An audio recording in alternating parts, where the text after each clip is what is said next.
Bonsoir à tous, merci de nous retrouver sur Max F1 ce soir avec un invité exceptionnel, donc Adrien Pavio qui nous fait l'honneur d'être parmi nous ce soir comme tant d'autres depuis ces derniers jours, ces dernières semaines même. Bonsoir Adrien. Bon, comment Bonsoir, vas-tu? bonsoir à tous. Ouais, Bah pour l'instant on ça n'est va. on n'est pas des monstres, hein, tu vois, on va bien s'occuper de toi. Bah j'espère, hein. Vous avez mis une fille Ouais, en on a plus la avec chance vous nous, d'avoir donc ça va. ce soir donc Marion avec nous, qui est une administratrice de Max F1, tout comme Alban. Bonsoir Marion. Bon, Bonsoir, bonsoir à tous. Bonsoir Adrien. bon Alban, comment Bonsoir. vas-tu? Encore un live hein, ce soir? On reprend du service, hein, et Ah pas oui, un n'importe quel excellent service en service. plus ce Encore du soir. design de casque. Donc, on va présenter évidemment Adrien pour ceux qui ne le connaissent pas tout à fait, qui ne le connaissent pas encore toujours tous très très très bien. Donc, on est ravi de l'avoir parmi nous ce soir. Donc, Adrien Pavio, vous le connaissez bien sûr, il est consultant à la télévision. Il est surtout designer, designer de casque. On va en parler avec lui, designer d'automobile aussi, donc des GT par exemple. On va évidemment évoquer le sujet. Donc il travaille avec Valentin Belgi, qu'on a eu il n'y a pas longtemps sur Max F1. Donc Valentin qui nous a fait le plaisir de nous présenter les casques de Romain Grosjean, de Pierre Gasly, de Charles Leclerc, et puis d'autres aussi pilotes assez prestigieux.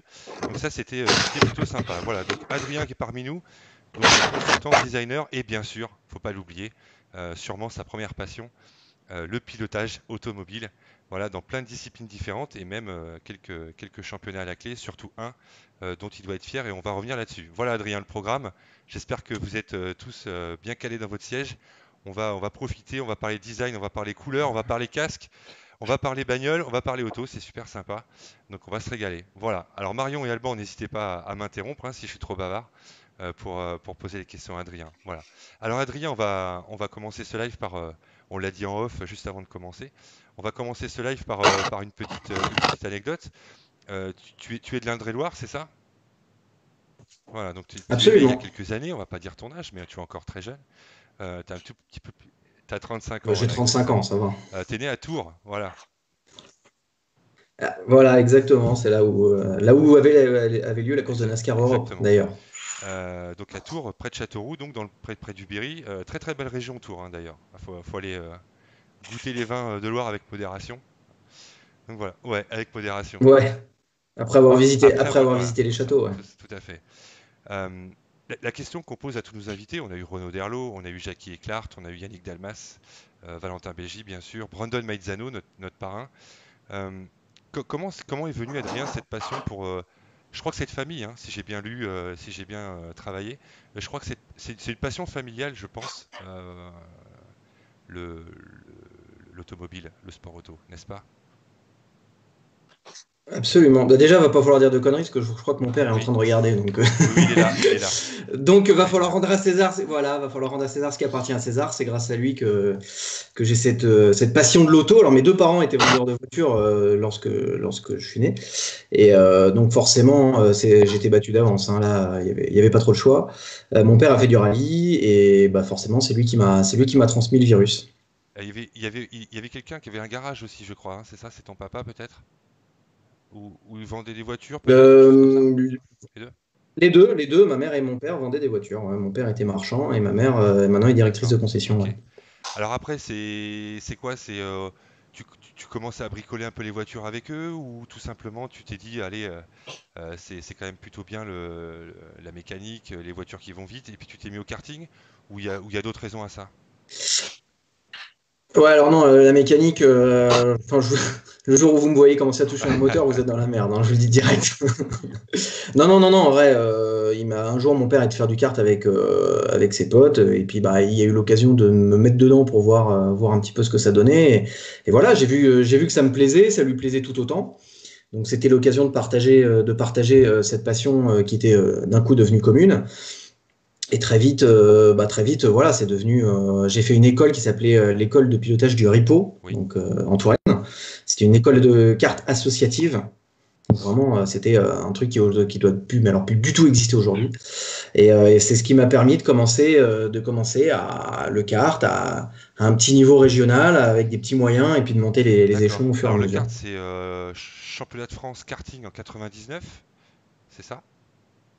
Mm. Ouais. Absolument, ouais, en Après, t'es cadet, ouais. monté. t'es monté un peu dans les étages. Raconte-nous un petit peu si tu as pu progresser et facilement, si tu as eu des bons résultats. C'était au niveau régional, je crois, après, hein, tu as fait le. Il me semble. Bah, en fait, j'ai commencé en 98, j'ai fait des ligues régionales et j'avais fait un ou deux trophées nationaux, genre le trophée des constructeurs, des trucs comme ça. En 99, j'ai fait le championnat de France cadet avec, pareil, quelques trophées nationaux. Et je suis passé en ICA en 2000 et en 2001. En 2000, j'ai fait le championnat de France et en 2001, j'ai fait le championnat Les d'Europe. championnats d'Europe, ça s'est terminé comment, Adrien? Enfin, Championnat d'Europe, il y avait des qualifications. En fait, il y avait championnat Est et Ouest. Ça, pour le coup, ça avait grave bien marché. C'était en Gerville, c'était en France. Et je me rappelle que je m'étais qualifié dans les deux premiers. J'étais fait juste derrière Jean-Philippe Guigné. Je m'étais battu avec Franck Mailleux. Enfin, c'était vraiment pas mal. Et par contre, la finale, elle était au Portugal. Et là, on s'est juste fait ouvrir en deux, quoi. Parce que c'était au Portugal ou parce que c'était. Non, je Parce plaisante. que c'est les courses de cartes, hein. Quand tout se met dans le bon ordre, c'est avion. Mais dès que c'est pas dans le bon ordre, D'accord. c'est une grosse galère, D'ailleurs, quoi. Alban.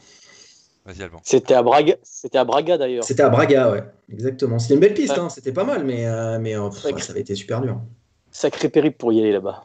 Ouais, aussi, ouais. Alors, Ouais, je ouais. ne sais pas si tu vois le live en même temps, donc j'ai préparé des petites présentations, hein, pour égayer et pour donner à nos abonnés qui nous regardent, d'ailleurs, qui vont te poser des questions pendant le live, hein. On en prendra quelques-unes évidemment, et tu y répondras. Oui. Alors, pour, pour les questions, il va falloir que juste, par contre, que je mette un bémol à Laurent Rex.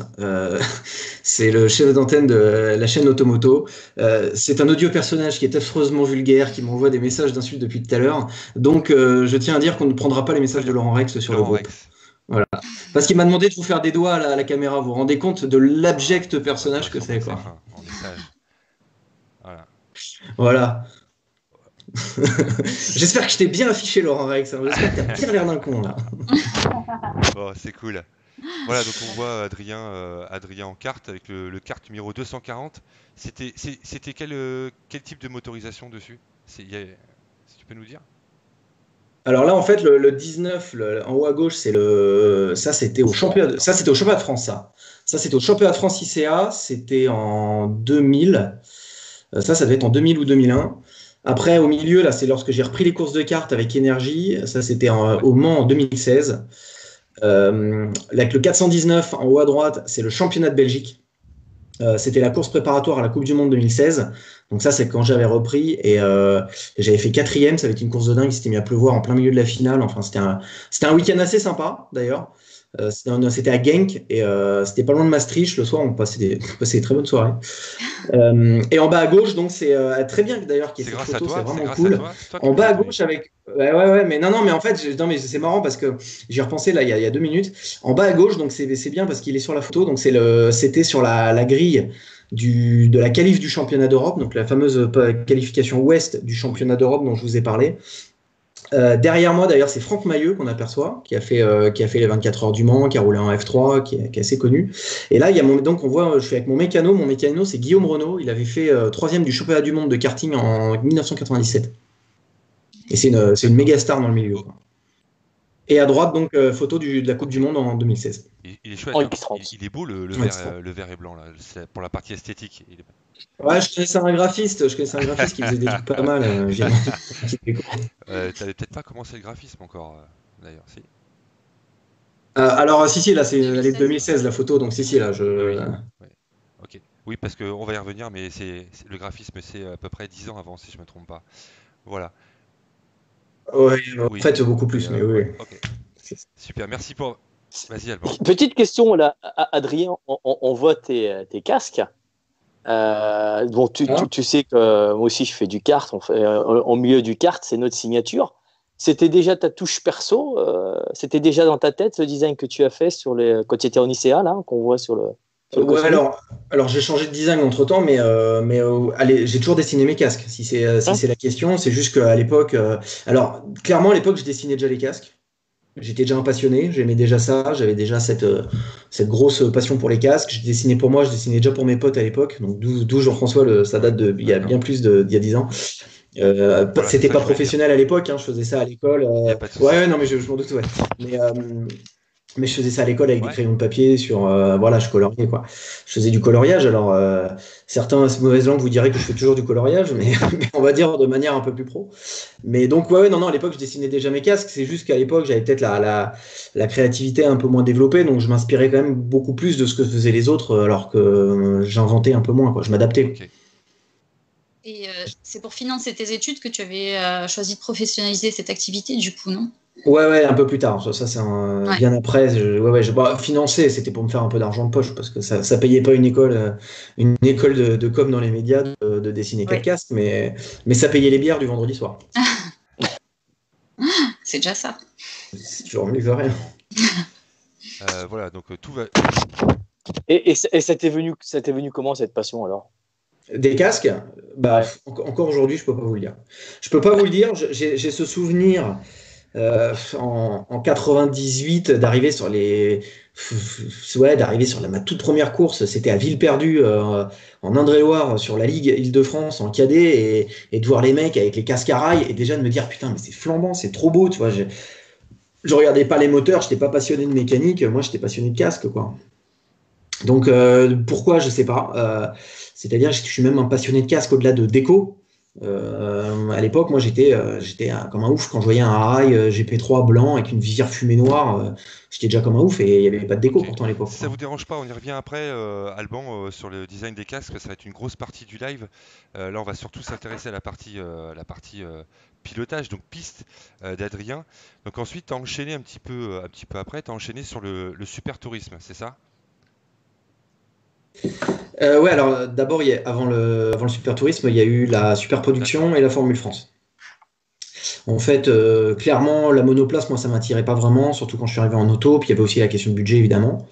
Donc, en fait, à l'époque, j'avais un partenaire qui s'appelait Eric Debar, qui est toujours un ami aujourd'hui, qui est aussi un vendeur de voitures, et qui bossait avec mon père, et qui lui roulait en super Ouais. production sur une Clio 2 litres. Et voilà. Et c'est là clairement qu'il y a eu l'idée de rouler chez Muraté. C'était en 2002, j'avais même pas 18 ans, j'avais même pas le permis. Et pour le coup, c'était plutôt pas mal parce que j'étais vraiment entouré de gens bienveillants, passionnés, qui m'ont vraiment accompagné pour démarrer Ouais. le sport auto. Et bah, comme j'avais pas le permis, ça m'a permis de bien me prendre en main. Et derrière, je suis passé en Formule France. Et en Formule France, pendant 2 ans, bah, là, pareil, m'aguerrir et aller chercher le titre de piquet. Qu'est-ce qui t'a le plus plu entre le karting, même si ta réponse, on la connaît plus ou moins déjà, mais entre le karting, la Formule Renault, Formule France, Super Tourisme, on va parler NASCAR aussi après. Qu'est-ce qui t'a le plus attiré au départ? J'ai pas dit forcément ce qui t'a le plus plu, mais au départ, Au, quand tu faisais du au- au karting, qu'est-ce départ, que qu'est-ce que tu lorgnais? Euh, ou pas, ou pas.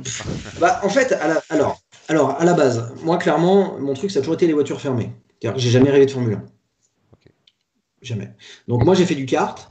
Au début, mon premier objectif c'était les silhouettes, le super tourisme. Quand j'étais encore en kart, il y avait Seat qui était engagé à l'époque. Ma mère bossait chez Seat, elle m'avait ramené les posters des silhouettes. Et clairement, ça et le DTM, le TCC, tout ça, c'était ce qui me faisait kiffer. Moi j'avais envie de ça.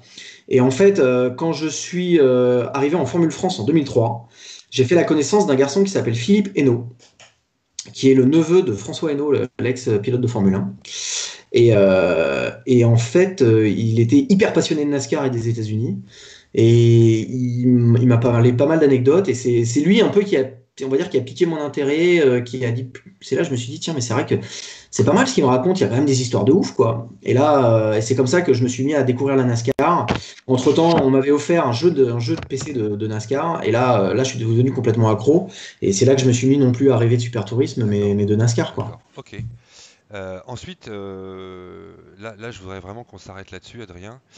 Sur 2004, ça, je pense que c'est un titre super important pour toi. Donc 2004, champion de France, Formule France, avec 6 victoires et 10 podiums dans une saison. Alors, j'ai pas le nombre de grands prix forcément, enfin de grands prix, de courses, pardon. J'ai pas forcément le. On est sur Max F1, on parle toujours de grands prix. Voilà, mais de courses, Ouais, de courses. Donc 6 victoires, 10 podiums.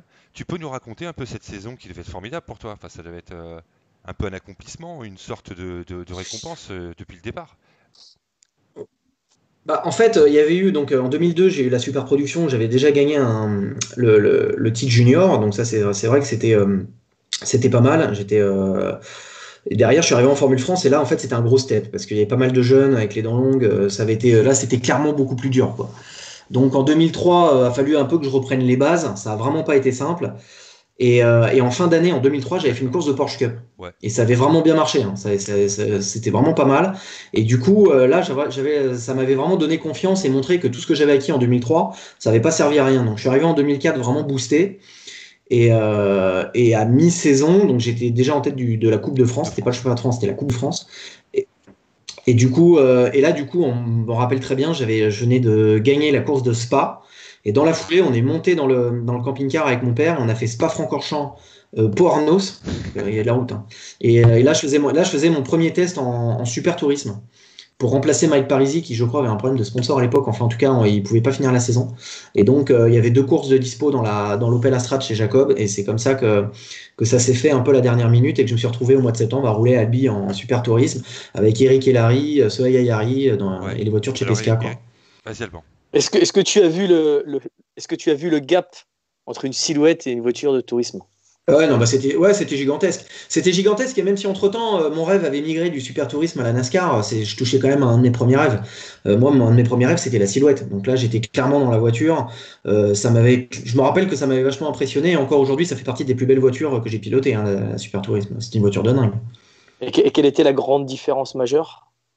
Bah, certains pourraient penser la puissance, mais en fait, non, je me rappelle que ça avait beaucoup de grip et que ça avait des freins, quoi. Ça rentrait hyper fort dans les virages. La Formule France, c'était quand même sur le fil, c'était en glisse.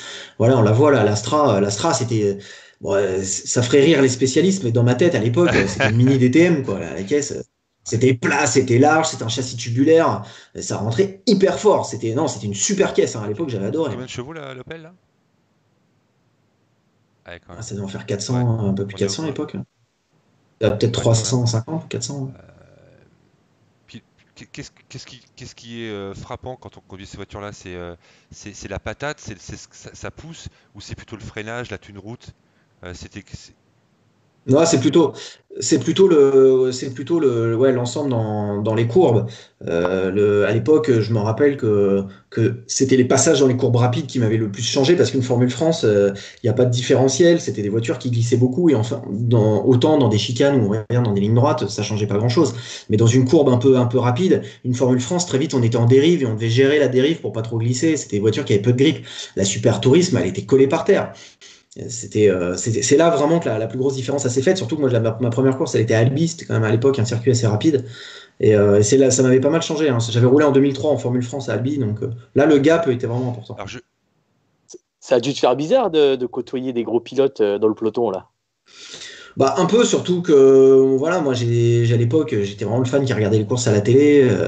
Je me suis retrouvé sur le podium, on a vu la photo avec Hilary et Ayari, forcément c'était énorme, mais après j'ai savouré, je savais pas trop si la suite ça allait être plutôt. À l'époque le super tourisme était quand même déjà un petit peu en déclin. C'était le GT qui était en train de prendre le dessus, donc c'est vrai que ouais, ça m'avait vachement plu, mais je me rappelle déjà qu'à l'époque il y avait une sorte de flou autour de cette catégorie. Alors j'en profite de cette petite pause pour saluer Renaud Derlot qui nous a rejoint là sur le live. Voilà, donc merci Renaud de nous regarder. On te remercie encore. Moi, je suis fan, hein. Je suis fan de Renaud Derlot, hein. J'ai vu tous ses films, j'ai tous ses DVD. J'aime l'artiste, mais j'adore. D'ailleurs, en parlant de l'artiste Renaud Derlot, j'aime beaucoup son dernier vinyle. Très très sympa. Très très sympa. Ouais, je l'ai acheté. Voilà. Moi, j'aime beaucoup sa nouvelle coupe de cheveux parce que s'il pense que je l'ai pas vu, je l'ai tricard Avec l'autre jour sur Febro, Instagram avec Febro, ils étaient magnifiques. il a coupé les cheveux, il a fait un peu pareil, hein, j'ai fait la même chose. Les coiffeurs sont fermés en cette période de Covid, donc on est obligé de faire du Lando Norris. Alors, Moi, je vais vous dire, Renaud Derlot, il me manque parce que faut savoir que sur les courses de Formule I que je commande sur Eurosport avec Panis, le midi, on mange avec Renaud. À chaque fois, on rigole bien, c'est vraiment cool et ça me manque le message beaucoup. est passé en tout cas. Voilà, donc merci d'avoir accepté notre invitation, Renaud, et évidemment tu es le bienvenu à nouveau, et je crois que ça se refera, m'a-t-il dit aujourd'hui. Voilà. Ensuite, tu as basculé en 2005 sur le championnat de France Formule Renault 2.0, ça c'est costaud aussi. Ça s'est plutôt bien passé, c'est quelque chose qui est venu facilement, ça, Adrien, ou pas? Ou alors, c'est très bien que tu aies dit c'était costaud, parce que c'était clairement Ouais, beaucoup c'est trop pour ça, je costaud dis ça. pour C'est pour moi. ça que je dis ça. C'est là que c'est très bien là. C'est pas C'est très méchant, bien. hein. C'est pas méchant, hein. C'est clairement là qu'on a vu les. Ouais. Non, non, non, non, mais moi je le dis, je suis hyper lucide. Hein. C'est là que j'ai vu mes limites de pilote, déjà pour commencer. Après ça avait été fait un peu de manière spéciale. Moi, c'était pas une erreur parce que aujourd'hui, encore aujourd'hui, je pense que derrière, ça m'avait apporté beaucoup en tant que pilote. J'avais passé je pense que le plus gros gap de pilotage que j'ai passé, c'est grâce à la Formule Renault, même si j'en ai chié, mais énormément. Mais après, le choix de cette catégorie, il y avait eu plein de facteurs. Il y avait les sponsors, eux, forcément, étaient plus attirés par la monoplace que par la berline. Mon père, en plus de son activité de vente auto, était à l'époque impliqué avec SG Formula et Stéphane Guérin, qui était une équipe qui dominait tout en Formule Renault, puis après en F3. Donc, il y avait une certaine logique à ce que moi, je rejoigne un petit peu le camp de la Formule Renault. Il y a eu un petit peu de curiosité. Le seul truc, c'est que c'est quelque chose qui s'est fait assez tard. J'avais beaucoup moins roulé que mes camarades, ce qui n'est absolument pas une excuse, hein, parce que je pense que j'aurais fait 30 journées de plus, je vous rassure, j'aurais pas été champion de France à la place de Romain Grosjean. Mais bon, ça a certainement pas aidé quand même. Et d'entrée de jeu, là, ouais, là j'ai vu où étaient mes limites, hein, clairement. Et physiquement, c'était lequel le plus dur pour toi? Non, physiquement, physiquement, non, c'était pas forcément dur physiquement. Après, je m'étais mis un gros plomb à Nogaro, donc ça m'avait un peu d'entrée de jeu. Hein, c'était juste avant la première course de la saison. J'avais eu un gros crash, donc ça m'avait tout de suite un peu calmé. Mais après, non, c'était pas une question physique, c'était une question que la technique était tellement plus pointue que les voitures apportent que j'avais l'habitude de faire. Que là, voilà, la limite. Ma limite n'était pas forcément celle de Romain, de Laurent Gropi à l'époque, de Johan Charpillion, de tous ces gars-là, de Franck Mailleux, Ok. de Ouais. Nelson Avant de Piatti, prendre une voilà. première question, on va appeler ça une question auditeur, mais une question d'un abonné de Max F1, enfin ceux qui regardent, et je les remercie de poser les questions. Alors donc je prends les questions en fonction du sujet, hein, je précise. Voilà, donc on est encore dans les voitures fermées, comme tu dis, comme tout à l'heure, tu parlais, pardon, de voitures fermées. Moi je trouve que la question est pas mal. Aurais-tu eu la chance, Stéphane Rameau qui pose cette question, donc bonsoir Stéphane, administrateur Max F1, aurais-tu eu la chance de rouler en DTM fut un temps? Est-ce que ça a été prothésé, c'était envisagé? Non. Non, non. Non, non, le DTM, il n'y a eu aucune chance. Il y a eu des pistes. En 2004, j'avais eu une propale pour faire les 24 heures du Mans. Je me rappelle qu'avec mon père, on était surpris parce qu'on avait trouvé ça. On nous avait fait une très belle offre financière, mais pour le coup, c'était clairement pas l'objectif à ce moment-là. Surtout que j'avais pas encore roulé en Super T. Enfin, clairement, j'étais trop jeune et pas prêt. Le GT a été souvent évoqué. À l'époque, j'avais pas mal de potes qui roulaient en GT sur des Vipers. Moi, l'année où je roule en Formule Renault, il y a Nicolas Prost, avec qui moi je me battais pas mal en Renault, qui lui roulait avec son père sur la Viper, qui avait fait quelques piges et ça avait marché super fort. Donc forcément, ça avait suscité l'intérêt. On s'était dit, mais attends, peut-être que si je le faisais, pourquoi pas. Mais moi, des gars avec qui je m'étais battu avant en Formule France roulaient constamment devant en GT, donc forcément, il y a eu l'idée du GT. Mais non, DTM c'était beaucoup trop pour moi. Mais à l'époque, c'était déjà des pilotes de F3 ou de F1 qui roulaient en DTM, hein, c'était pas des petits Ouais. minets Non, de bah, Formule parfois, France. ça peut arriver. C'est vrai que Vas-y, Alban. le DTM à l'époque, c'était la retraite d'un pilote de F1. Hein. Un peu, ouais, plus qu'aujourd'hui, mais ouais, c'est clair. Donc le niveau était supérieur. Mais après, si tu étais contacté pour Le Mans aussi, Le Mans, le niveau est quand même supérieur aussi. Ouais, à l'époque c'était sur une GT, mais après c'était plus sur une GT de seconde partie du plateau. C'était clairement pour l'aventure et l'expérience. Mais là, à ce moment-là, j'étais beaucoup trop jeune. Et Et j'ai pas de regret. Eric Clairement. Hellary n'aurait pas pu te conseiller, le vainqueur du Mans en 93 sur 905, non? T'as échangé avec lui sur le sujet? Bah à l'époque, de toute façon, Ouais. à l'époque, je connaissais pas. Hein. Depuis, Quand j'ai eu cette propos, peut-être, j'avais. ouais. Bah depuis, il aurait pu, mais enfin s'il y a que ça, de 24 heures du Mans, j'en ai côtoyé Oui, plusieurs. il n'y a pas que lui, bien sûr. Mais c'est vrai que. Mais ils s'en souviennent même pas. Non, mais c'est des poissons rouges. Moi, je leur ai dit la première fois, je me suis retrouvé en cabine aux 24 heures du Mans chez Eurosport, je me suis retrouvé avec Eric Hellary et Soya Yari. J'ai dit, les gars, vous vous rappelez, j'ai ressenti la photo du mon Dieu, mais vous c'est quoi ça sort d'où? C'est un Photoshop. Génial. Ok, donc pas forcément un bon souvenir le championnat Formule Renault 2.0. Non, non, Ça- clairement, non, je vais pas vous mentir. La Formule Renault, c'est pas un bon souvenir.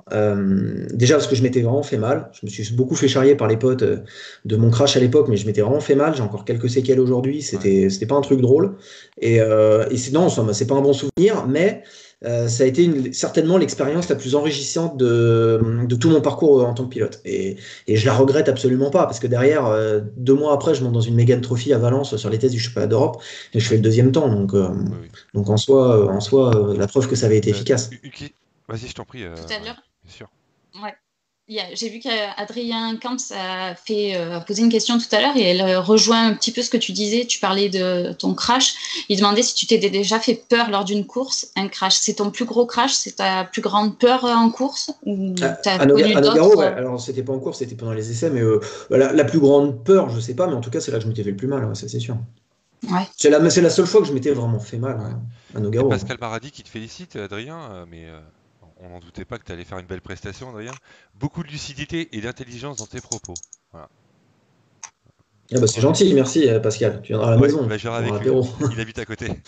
Ou tu verras chez nous.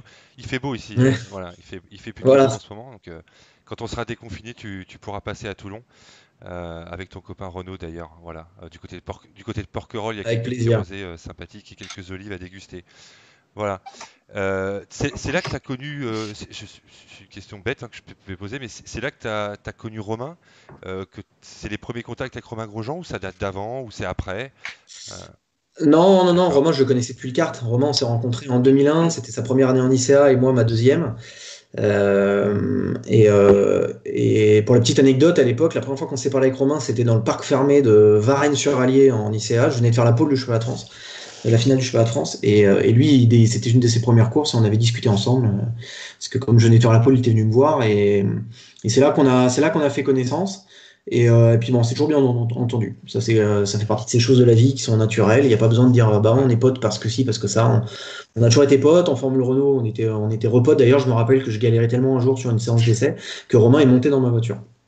Il l'a Et à, essayé, il a fait un temps de référence et on a vu combien l'écart entre ma voiture et la sienne et entre le pilote et D'accord. entre les pilotes, quoi. et à partir de quand tu as commencé à designer ces casques à Romain, du coup? 2010, quand j'ai monté ma boîte, ça a été un de mes premiers clients. Dès que je me suis mis à mon compte, il m'a tout de suite appelé et ça a été un D'accord. de mes tout premiers clients. D'accord. Tu vas. Le design, il a un peu changé depuis 2010 ou il est resté sur les Ah bah non, bah ça a grave changé, mêmes mais traces? je Ouais. je pense que on y reviendra, mais ouais, ouais, non, non, il y a eu il y a eu beaucoup d'évo, il y a eu beaucoup d'évo forcément. Déjà parce que moi, enfin, je pense que on y Ouais. reviendra sur la partie design, mais déjà parce que moi, j'ai évolué beaucoup en tant que designer entre 2010 et 2020, sinon. C'est Ouais. logique. D'ailleurs, je précise que tu étais dans l'équipe Pôle Service en Formule. Voilà, Pôle Service. Ouais. Absolument. C'est une équipe qui se situe où? Tu peux nous dire un petit mot? C'est un moment de leur tirer peut-être leur faire un petit coucou si tu veux. Ouais, bah, oh, bah ils seront ravis parce que l'équipe D'accord, n'existe ok. plus, donc ils Je sais seront pas, ravis j'ai que pas j'en fasse un. vérifié que ça existait encore. Non, non, non, mais non, c'était un mec qui était absolument extraordinaire et qui est hyper passionné, qui s'appelait Pierre Derode, qui avait roulé à l'époque. Et je me rappelle que c'était vraiment une super ambiance pour le coup. Alors autant les résultats, pour ma part, étaient pas au rendez-vous, autant l'équipe était vraiment canon. On avait Pierre Derode en team manager qui était vraiment passionné. Moi, j'avais Thierry Lardy comme mécanicien, qui est un mécanicien hyper connu du milieu, qui a été mécanicien chez Pescarolo pendant des décennies. Voilà, c'était vraiment, et encore, j'en passe, il y en avait beaucoup dans l'équipe qui étaient vraiment hyper sympas. Et c'est vrai que c'était un super souvenir. Et derrière, après, l'équipe a été reprise par Arnaud Tanguy, qui est un ingénieur tout aussi connu D'accord. du Bah, milieu de c'est la bien de leur tirer un monoplace. petit coup de chapeau, c'est toujours des bons souvenirs, hein. C'est des gens que tu as encore contact? Enfin, on garde contact facilement après? Ouais. Bon, c'est des gens. Alors, Ouais. Pierre, il est plus trop dans le milieu, mais Arnaud Tanguy qui avait repris, je le croise toujours régulièrement. Thierry aussi, mon ancien mécano. Et puis, je recroise de temps en temps mes anciens coéquipiers. Là, Thomas Akari, qui a roulé en championnat du monde GT chez Aston Martin. Je le croise encore de temps en temps. C'était mon coéquipier D'accord. en Renault. Alors ça c'est au milieu des années 2000 tout ça. Ensuite la partie un peu Ouais. creuse au niveau pilotage bien sûr parce qu'après ça s'est bien rempli après 2005. Et on va en parler juste après, c'est la deuxième partie de cette émission. 2016 le NASCAR Europe, ensuite NASCAR USA. Ça c'est moi je te cache pas que le NASCAR c'est pas ma tasse de thé hein, mais ça reste un beau sport. Moi je suis plus F1, FE, voire même rallye circuit hein, j'aime bien le rallye aussi. Mais le NASCAR c'est toujours un peu surprenant à regarder. Ça va vite, les voitures sont particulières. C'est pas des pneus comme on voit dans d'autres compétitions. Voilà, donc c'est vraiment pour moi une compétition à part et qui est vraiment singulière. Et donc tu as couru en NASCAR Europe et en NASCAR USA. Donc je vais passer le petit montage que tu nous as transmis, donc sur toutes les photos. Et tu peux nous commenter ça. Comment t'es venu au NASCAR, Adrien? Et est-ce que tu t'es fait plaisir? Et je pense que oui. Donc, Bah, en fait, pour reprendre la bien chronologie, sûr. hein, je me permets. Du coup, donc 2005 Formule Renault. Après, bon, il y a eu quelques tests en Mégane Trophy qui étaient assez cool, mais clairement, il y a eu, on va dire, une sorte de dissociation des intérêts. C'est-à-dire que moi, clairement, je me suis rendu compte que je serais pas pilote professionnel après la Formule Renault. Il y avait un réel intérêt de mon côté de reprendre mes études et de me réorienter sur quelque chose qui me ferait vivre. Et voilà. Et d'autant qu'à l'époque, après, mon père qui me soutenait, qui m'a toujours soutenu dans ma carrière, lui, s'était vachement investi avec LG Formula et avait un petit peu lui s'était reconcentré sur son projet. Donc, c'est la raison pour laquelle entre 2006 et 2016, pendant Ouais. 10 ans, il n'y a pas de course auto. Parce que moi, je reconstruis un vrai projet professionnel et c'est pas pour ça que je voulais plus rouler, mais à ce moment-là, c'était plus la priorité. Ce qui est sûr, c'est que ça me manquait beaucoup. Pendant 10 ans, j'ai flippé. J'ai D'accord. flippé de plus jamais rouler. Ça m'a toujours manqué. Les premières années, j'avais vraiment mis mon mouchoir dessus. Je pensais que je ne roulerais plus jamais. Et puis, bah, au fur et à mesure que le travail fonctionnait, que tout ça, ça évoluait un peu, je me suis dit, mais ça se trouve, il y a un moment, je vais peut-être pouvoir rouler, ne serait-ce qu'aller essayer une caisse, aller faire un petit bout de carte. Et puis, bah, au fur et à mesure, ça s'est reconstruit. Et puis, ma boîte de design que j'ai entre-temps montée s'est mis à pas trop mal fonctionner. Et puis, moi, j'avais un petit peu de sous de côté. J'ai dit, tiens, j'ai revu Tony Lavanant à l'occasion des 30 ans de Romain Grosjean qu'on avait fêté sur une piste de kart. Et puis je dis à Tony, vas-y, viens, on fait un. Et puis Tony me dit, attends, moi j'ai des cartes pas chères, c'était un copain, donc je te fais un tarot de pote, allez, vas-y. J'ai acheté un kart, je suis allé rouler, puis bon, bah là, c'était mort. Hein. Je dis, vas-y, monte dans le kart, fais un chrono de référence pour voir si je suis pas trop mal. Bon, bah on voit que je suis pas trop mal. Et puis je fais une course. Et puis bah c'est comme ça qu'en 2016, j'ai vite remis le pied à l'étrier. En 2016, à la base, ça devait être une course. C'est la fameuse photo avec le kart de chez Énergie qu'on voyait tout à l'heure. Je fais une course régionale au Mans, juste pour voir si je suis encore au niveau, et je fais la pole. Là, c'est parti, je fais deuxième de la course, on m'offre un ticket pour le championnat de France, je vais au championnat de France, je vais en finale, et là on me dit que je suis qualifié pour la Coupe du Monde. Donc c'est vrai que je me suis un petit peu, sur l'année de kart, je me suis clairement laissé porter par tout ça, parce que ça me manquait et que je savourais chaque course. Et dès le moment où je suis allé à la Coupe du Monde, je me suis dit, bon, visiblement j'ai encore le truc, j'ai encore la motivation. Par contre, clairement, contrairement aux années 2000, la différence c'est que là, je suis pas, je sais beaucoup plus précisément ce que je veux. Euh, J'avais la chance d'avoir des sponsors, on va dire, un peu plus flexibles. La différence, c'est aussi que la NASCAR est un peu plus connue aujourd'hui en Europe qu'à l'époque. En 2000, j'allais voir mes sponsors ou même mon père, je lui disais, je vais faire de la NASCAR. Il me disait, mais c'est quoi ça? Personne fait ça. Et on sait, personne sait ce que c'est. Aujourd'hui, on parle de NASCAR. Déjà, c'était beaucoup plus cohérent parce que je la commentais pour la télé. Alors certes, en tant que consultant, mais je travaille dessus. Donc j'avais été rédacteur en chef d'un magazine de NASCAR, il y avait une cohérence. Et moi, ça a toujours été mon rêve depuis les années 2000. Donc j'ai repris les courses de voiture. D'abord, j'ai été faire de la Caterham parce que on m'avait proposé ça et que c'était une super opportunité. Même si c'est un entre guillemets petit championnat, il y a énormément de niveaux en Caterham. En fait, c'est un championnat super dur. Et c'était le meilleur moyen pour moi de bien reprendre mes marques en sport auto. Et puis bah derrière, j'ai monté un projet. Je suis allé aux États-Unis, j'ai trouvé un team, je suis allé rouler là-bas 2 jours et j'ai réalisé mon rêve. J'ai roulé dans une NASCAR aux US. Et c'est comme ça vraiment que s'est reconstruit le projet. C'est-à-dire que vraiment, dès le moment où j'ai fait la Coupe du Monde de kart, je savais que je voulais pas faire de kart, je voulais faire de la voiture.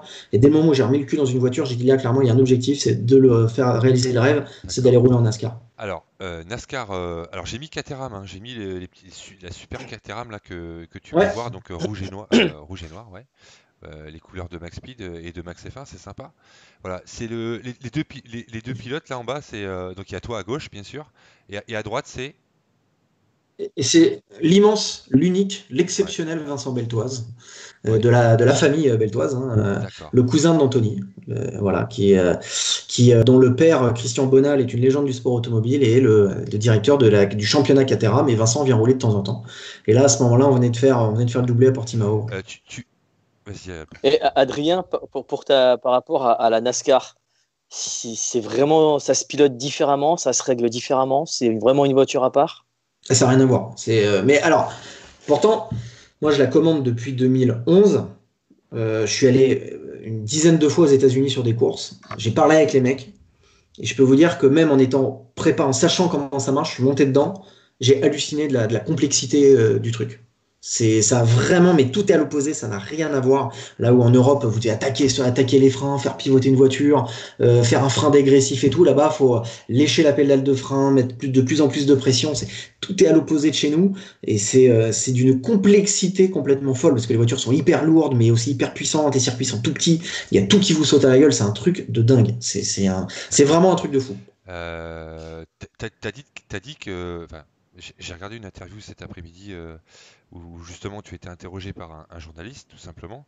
Je sais plus où c'était exactement, je me demande si c'était pas au circuit Paul Ricard. T'as dit que le Caterham c'était magique. Tu as dit ça. Ouais. Ouais, c'est vrai, ouais. Ouais, c'est extraordinaire la Caterham. La Caterham, pour moi, c'est simple. La Caterham, c'est ce qu'il y a de mieux dans le karting et ce qu'il y a de mieux dans la voiture. Très bien. Je peux pas vous dire mieux. C'est fait, super. Voilà, c'est posé par terre, ça a du grip, c'est assez puissant pour prendre du plaisir. Ça n'a pas forcément besoin de plus de chevaux, ça n'a pas forcément besoin de plus de freins. C'est un championnat dans lequel il n'y a que des spécialistes. Alors si je vous parle de mecs comme Henri Bizet, comme Pascal Verlaine, voilà, vous allez me dire mais c'est qui ces gars-là? Mais en fait c'est des immenses spécialistes de la discipline. Et moi je peux vous dire qu'il y a un gros niveau dans cette catégorie. Et Vincent Beltoise il gagne pas tout le temps. Hein. Ouais. Du coup, t'es plus karting ou voiture? Voiture. Et quel type de voiture alors? Si on te demande de choisir, laquelle te fait vibrer encore? Voilà, là, tout ce qui est aujourd'hui, là, je sais clairement que là, j'étais en train de voir pour essayer de faire une ou deux courses de GT4 parce que c'est le truc qui est un peu à la mode, qu'on m'avait proposé des trucs vraiment sympas. La Caterham, bien, mais après, c'est vrai que j'ai toujours des fois la NASCAR dans un coin de ma tête. Aujourd'hui, il y a d'autres projets qui font que pour l'instant, je peux pas y retourner tout de suite. Mais si vraiment j'écoutais pas la raison, mais que la passion, je serais déjà retourné là-bas, rerouler, quoi. Okay. NASCAR USA, c'était où? C'était en Caroline du Nord, c'est ça? Voilà. C'était en Caroline du Nord, ouais, à Hickory, sur un des circuits les plus vieux de la NASCAR. Près de Charlotte. Ouais. Près de Charlotte. Mais voilà, je suis parti. J'ai fait 2 jours de test. C'est vrai que le choix du team, c'était un peu fait par relation. C'était pas un vrai choix. Du coup, il y a eu un petit couac avec l'équipe qui en fait était gérée par un père et le fils. Le fils voulait vraiment s'étendre à l'international, faire rouler des pilotes d'Europe, d'Amérique du Sud. Et on s'est retrouvé face à un patron d'équipe, à savoir le père, qui lui était un vrai Américain de Caroline du Nord. Donc je vais pas vous faire de dessin sur comment nous les Français on a été reçus. Et là, il y a eu voilà. Donc à la base, il y avait le projet de faire une vraie course là-bas qui finalement n'a pas donné suite. Mais voilà, c'est vrai. Mais c'est important de le préciser parce que c'est ce qui découle de la suite en fait. C'est parce que là-bas, c'est parce qu'il s'est passé ça et que j'ai pas fait la course là-bas que je suis rentré et qu'on m'a appelé pour aller faire un tour en NASCAR Europe. Ouais, c'est ça. Par contre, la NASCAR aux États-Unis, c'est monumental. La ferveur pour ce sport. Non, mais c'est pas compliqué. Si vous enlevez le rapport humain qui s'est passé là-bas, c'est l'expérience la plus folle de ma vie. Surtout en termes de pilotage. Si vous me dites c'est quoi la voiture la plus folle que tu as conduite, c'est celle-là. Le truc le plus fou que tu as fait en sport auto, c'est ça, quoi. C'est un truc de dingue. Ouais. Et c'est sûr, même moi en l'ayant commenté, en ayant été sur place, j'étais monté dans une pièce, t'as vu à quoi ça ressemble? Mais non, mais ça n'a rien à voir. Je suis monté, j'ai fait quelques tours dès qu'on m'a autorisé à aller vraiment ça y est, à rouler, à mettre les gaz, ça me sautait à la gueule. J'ai pas peur de dire, au début ça allait limite trop vite parce que il y a tellement de choses à gérer. Les gens ils pensent que c'est tourner le volant, mais c'est tout sauf ça. C'est tout sauf ça. Qu'est-ce que tu entends par tout gérer? Qu'est-ce qui est si? Parce que nous on n'a jamais mis nos fesses dans. Ouais. Et parce que il faut penser, la gestion de l'accélérateur est très complexe. Hein. C'est une voiture qui fait plus de 500 chevaux, qui fait 1 tonne 4, 1 tonne 3. C'est vraiment complexe. Et justement, l'accélérateur, c'est pas on-off. Il y a une gestion de l'accélérateur qui est très complexe et une gestion des freins qui est très complexe. Et parfois, ça se croise. Ce qui est quelque chose déjà d'assez incohérent pour nous en Europe, de croiser accélérateur et frein. Donc déjà, là, d'entrée de jeu, il y avait quelque chose de différent. Ensuite, comme je disais, l'approche des freins est radicalement opposée à ce que nous on fait en Europe. Et surtout, vous allez à plus de 200 km/h sur un circuit de 800 mètres, quoi. Ce qui veut dire que la ligne droite, grosso modo, a fait 300 mètres. Et puis en plus, tu peux jouer sur la hauteur de caisse et le carrossage parce que tu tournes. Ouais, alors là, non, mais là, dans j'ai le même même pas, sens. là, j'ai même pas joué à ça. Là, je suis monté, j'étais dans une. Par contre, pour le coup, autant sur le plan humain, ça s'est pas très bien passé, autant sur le plan sportif, j'étais dans la top team. Hein. Donc, la voiture que j'avais, je savais qu'elle était bien réglée. Hein, je vous rassure. Mais par contre, c'était appréhender ce circuit, appréhender cette voiture, appréhender le spotter de Caroline du Nord qui pèse 200 kilos, qui vous parle dans la radio et qui fait aucun effort pour vous parler parce que vous êtes un putain de français et qui vous appelle the fucking French chicken. Et que quand vous lui dites, mec, est-ce qu'il y a moyen que tu arrives à parler peut-être un poil moins vite et en articulant et il te dit, écoute, c'est à toi de t'adapter à moi et pas l'inverse. Voilà, ça c'est un peu plus complexe par contre. Il y a un certain Valentin Belgique qu'on connaît pas, je sais pas qui c'est. Il dit, du coup, pilote essayeur. En parlant de toi. Voilà, c'est ça. Il a rajouté le LOL. J'ai oublié de le dire. Ah, ouais, parce que Valentin, il est jeune, il est dedans. Et j'espère qu'il a mis sa cravate pour tout à l'heure. Et du coup, Adrien, tu as été aux États-Unis. Est-ce que la ferveur du public américain pour la NASCAR, je trouve que c'est un truc qu'on retrouve pas en Europe. Ouais, parce que moi, pour le coup, en tant que consultant NASCAR, c'est quelque chose que je décris très simplement. La NASCAR, c'est un spectacle avec une touche de sport. C'est-à-dire que la NASCAR, la priorité, c'est le spectacle. C'est pour ça que vous avez un mec qui va dominer toute une course et qu'il va y avoir un safety car à 2 tours de la fin et que le mec il peut se faire bumper, qui va pas gagner la course. Chez nous, ce serait impensable, tout le monde crierait au scandale. Eux, là-bas, c'est normal. À l'inverse, en Europe, le sport automobile, c'est un sport avec une touche de spectacle, mais la priorité, c'est le sport. Donc voilà, je pense que à partir de là, tout est dit, quoi. Et après, il y a aussi un truc, c'est que, il y a une autre chose aussi, c'est que, mais là après, je vais devenir comme mon idole journalistique de la NASCAR qui s'appelle Christian Courtel, ancien rédacteur en chef d'Auto Hebdo, qui est un immense connaisseur de NASCAR, qui expliquait que le sport automobile, la culture du sport auto en Europe, elle vient à la base, le sport auto en Europe, c'était des gens fortunés. La NASCAR, c'est les rednecks, c'était les mecs qui faisaient des courses dans les champs, des passeurs d'alcool, des contrebandiers. Donc déjà, d'entrée de jeu, dans la culture américaine, la NASCAR, c'est un sport populaire. Chez nous, le sport automobile, c'est un sport de riches. C'est le même esprit en IndyCar, in situ, je parle. Je parle pas forcément de sport. Non, voilà, c'est l'exemple que j'avais donné. C'est pour ça que vous avez 200 000 spectateurs sur une course de NASCAR et qui vont galérer à en avoir 80 sur une course d'IndyCar. Sauf l'Indy 500, évidemment. On est d'accord. Donc Pascal Maradi nous dit, donc en NASCAR, c'est au pilote de s'adapter à la voiture et non l'inverse. Non, là, oui, quand vous êtes débutant, mais ça, c'est partout. Hein. Quand vous arrivez sur un circuit, peu importe la catégorie, peu importe que vous arrivez sur un circuit, que vous découvrez une discipline ou une voiture, on vous dit d'abord, monte dans la voiture, apprends, appréhende, trouve tes marques, et une fois que tu feras des chronos pas mal, là, on pourra commencer à faire des réglages qui te conviennent. Moi, en l'occurrence, en NASCAR, j'en étais pas encore là. Et bon, après, l'équipe avait peut-être pas forcément envie de passer du temps à me faire des réglages, puisque dès le début, en fait, ils n'ont jamais réellement envisagé de me faire la course. Mais ça, c'est autre chose. Moi, ce qui m'intéresserait de te poser une petite question, c'est sur la gestion des pneus en NASCAR. Autant en F1, c'est primordial aujourd'hui.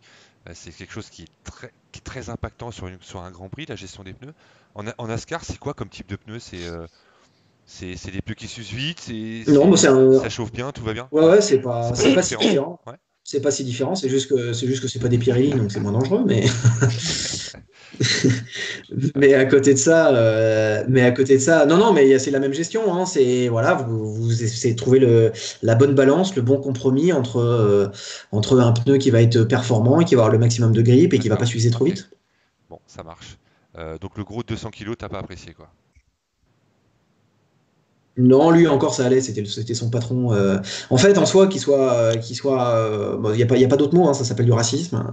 Qu'il soit raciste avec moi, c'était pas le plus grave, c'est j'avais avec moi 2 personnes assez extraordinaires qui étaient là pour m'accompagner sur cette aventure et qui eux n'avaient même pas le droit de rentrer dans le camion climatisé parce qu'ils étaient français et qui n'avaient même pas le droit à un bonjour ni à un au revoir en fin de journée. Ça, par contre, là, et je vais vous dire, à ce jour, j'aime toujours autant la NASCAR. Ça n'a pas changé. Donc ça vous montre à quel point je suis passionné.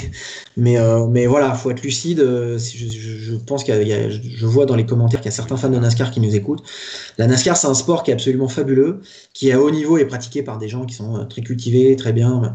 Mais voilà, la NASCAR, c'est aussi ça. C'est aussi un côté sudiste qui est très réfractaire, très à l'ancienne et malheureusement assez raciste. Ouais. On va continuer avec le NASCAR.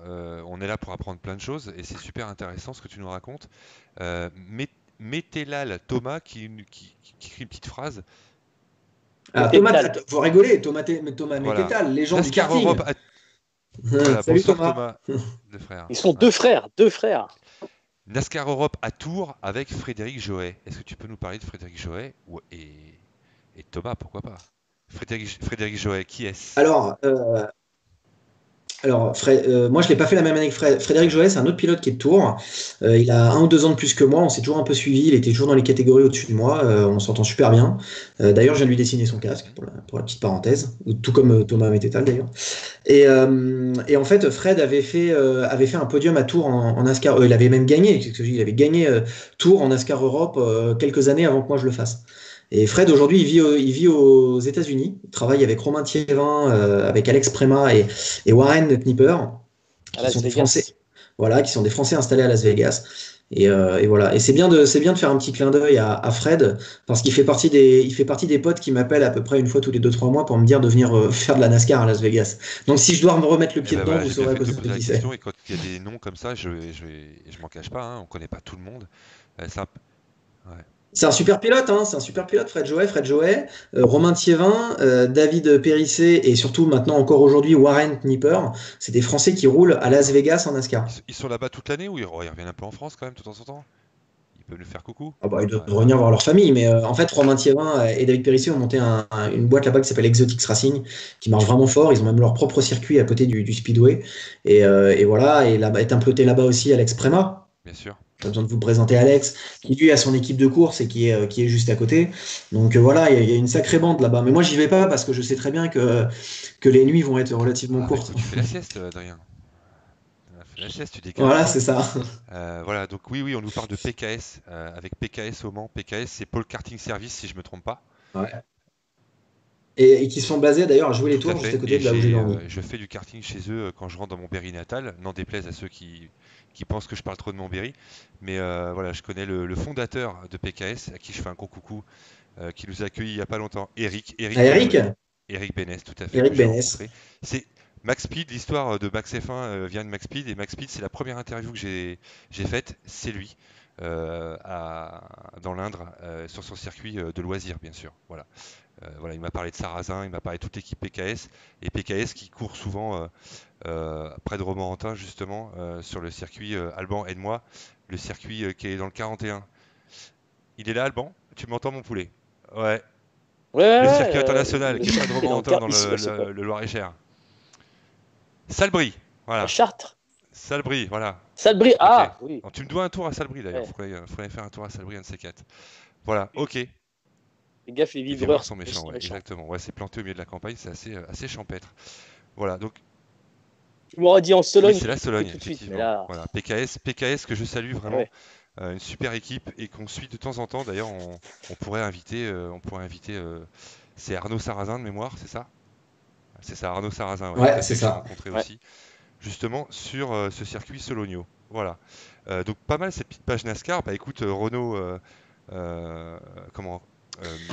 Frédéric Joët, s'il veut venir nous parler de NASCAR, ça sera avec grand plaisir. Voilà. Ouais, je pense que ouais, carrément. Ouais. Mais c'est vrai que la page NASCAR, voilà, il y a eu ce volet aussi intéressant, enrichissant que sur le plan humain compliqué en Caroline du Nord. Mais du coup, je suis rentré, l'histoire forcément s'est su. Et c'est là que Jérôme Galpin, le promoteur de la NASCAR Europe, créateur et promoteur de la NASCAR Europe, m'a appelé et m'a dit voilà, écoute, on fait tour dans un mois, on n'a personne pour mettre dans la voiture avec Bobby Lamonti, est-ce que tu veux venir rouler?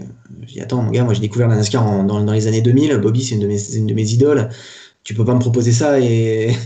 Enfin évidemment, je suis né à 3 km du circuit et tu me proposes d'aller piloter une NASCAR avec une de mes idoles. Et c'est comme ça que 1 mois et demi après être rentré de Caroline du Nord, en pleurant, je me suis retrouvé cette fois avec presque des larmes de joie à Tours sur mes terres, en train de cette fois de vivre mon rêve, de faire ma première course de NASCAR avec une de mes idoles.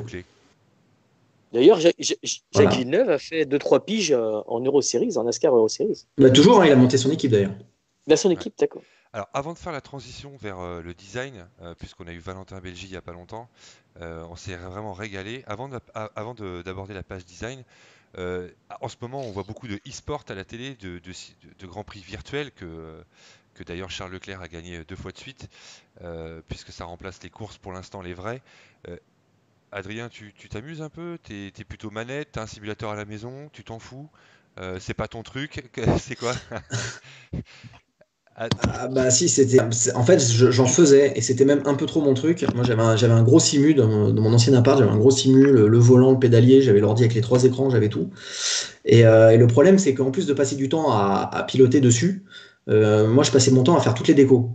C'est-à-dire que je voulais faire toutes mes décos de voiture et tout. Et il y a un moment où, quand la boîte de design s'est mise à bien marcher et que j'avais pas mal des gros plannings, ça me prenait beaucoup trop de temps. J'arrivais pas à m'arrêter. Donc en fait, j'ai pris une solution assez radicale, ah c'est que oui. je l'ai filé à un pote. Qui s'appelle Valentin Simonet, qui a d'ailleurs été vice-champion de France en GTAM l'année dernière. Et j'en fais toujours, mais je vais chez lui. Ça me permet de me brider. Tu penses que ça... Ouais, Alban, vas-y. Et, l'ex- Ouais. et, et- et vu que tu commandes la Formule E, Oui. tu vois la différence entre le thermique et l'électrique? J'ai jamais piloté d'électrique ou de Formule I, donc ça. Non, mais tu as déjà été dans les paddocks, voir Ah la oui, Formule. ouais, Oui. non, mais après, ouais, non, mais ça n'a rien à voir. Je pense qu'on parle de deux sports différents. C'est un peu comme comparer la F1 et la NASCAR, quoi. Je pense qu'on parle de deux disciplines qui ont rien à voir, de deux mondes, deux environnements différents. Le public de la Formule 1 n'est majoritairement pas le public de la F1. Et Est-ce les que tu fans, crois et les que ça fans, va- et les fans de F1 qui sont dans un paddock, enfin dans des tribunes de Formule 1, ils sont là pour les pilotes, pas pour les voitures. Est-ce que tu crois que ça va être pérennisé dans le temps, la Formule 1? Complètement. La Formule I, ouais, moi, la Formule I, je pense vraiment que ça peut marcher. C'est un concept. Justement, la grosse différence, tout le monde a dit que ça allait pas marcher comme la I1 Grand Prix ou la Super League Formula, mais la différence, c'est que là, faut bien comprendre qu'eux, ils veulent pas remplacer la F1. Eux, ils ont lancé un truc qui est alternatif, qui a rien à voir. Et c'est pas parce que dans les rues, vous avez des Tesla et des voitures électriques que vous allez plus avoir de voitures thermiques. Bah là, c'est pareil. Parce que souvent... Là, on peut dire que c'est la pépinière des anciens pilotes de F1. Pas forcément. Il faut savoir qu'il n'y en a pas tant que ça des anciens pilotes de F1. Il faut savoir que les équipes de Formule I, pour l'instant, limite vont préférer des pilotes qui ont roulé en endurance plutôt que des pilotes de F1. Parce que la gestion de l'énergie est tellement complexe qu'un pilote d'endurance, il a déjà plus de facultés à gérer certains aspects de l'énergie qu'un pilote de F1. C'est bien de le préciser, Adrien, que justement, la formule électrique n'est pas... a pas pour objectif de remplacer la F1. Souvent, on entend ça dans les médias, sur les comptes, partout.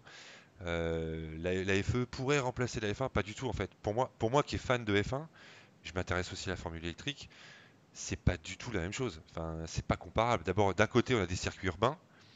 De l'autre côté, on a des circuits plutôt classiques, on va dire, pour le côté F1. Donc, c'est vraiment fondamentalement deux sports différents, même s'il y a forcément des points communs. Mais c'est quand même fondamentalement deux sports différents. Ça n'a rien à voir. Enfin, pour moi, hein. Pour moi, hein. Ah non, mais ouais, voilà, mais c'est comme, je vous dis, c'est comme comparer la F1 et la NASCAR. Tout à fait.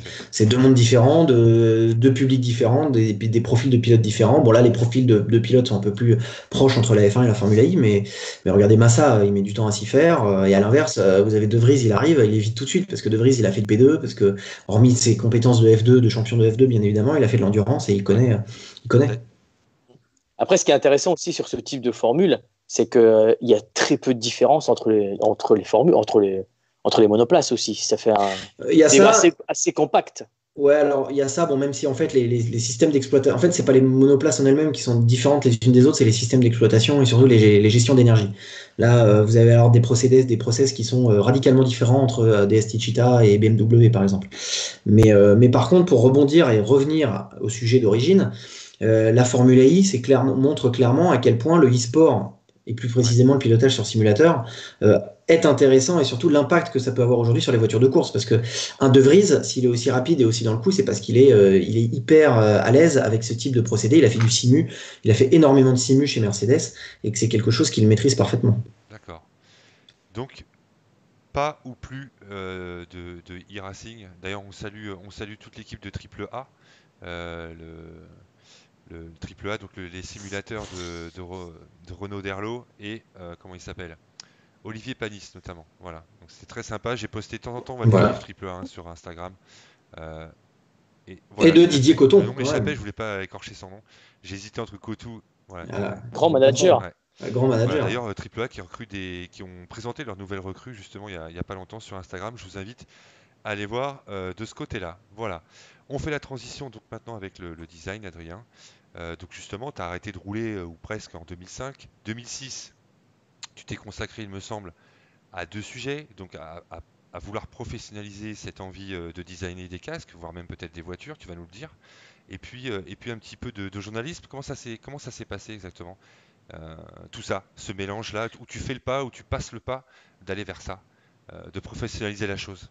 Bah, en fait, mais pendant l'année de Formule Renault, j'avais le speaker des circuits qui s'appelle Jacques Sabatier, qui est toujours là hein, d'ailleurs, qui est toujours le speaker de la Clio Cup, m'avait demandé de venir commenter avec lui les courses de Clio. Et c'est là que je me suis aperçu que j'aimais vraiment parler dans un micro et que c'est là que je m'étais dit que si un jour je faisais pas pilote, parler dans un micro, ça pouvait être mon truc. Et c'est comme ça que j'ai dit bon bah clairement quand j'ai arrêté de rouler, je vais reprendre des études dans les médias. Mais à côté de ça, j'avais toujours bah, déjà à l'époque, donc je jouais sur mon PC et je faisais mes décos. Donc voilà, le e-racing n'est jamais très loin. Et c'est là que je me suis mis à faire vraiment essayer de professionnaliser un petit peu mes décos de casque et mes décos de voiture. Donc à l'époque, j'avais pas encore réellement de structure professionnelle, mais l'idée c'était déjà de gagner un petit peu de sous pour mes études, de me servir de mes designs pour gagner un peu de sous. Et c'est à cette époque-là que Franck Montagny a lancé un concours pour dessiner son casque pour les 24 heures du Mans. Et j'ai gagné le concours. Et c'était la toute première maquette que je faisais non pas à la main mais sur ordinateur.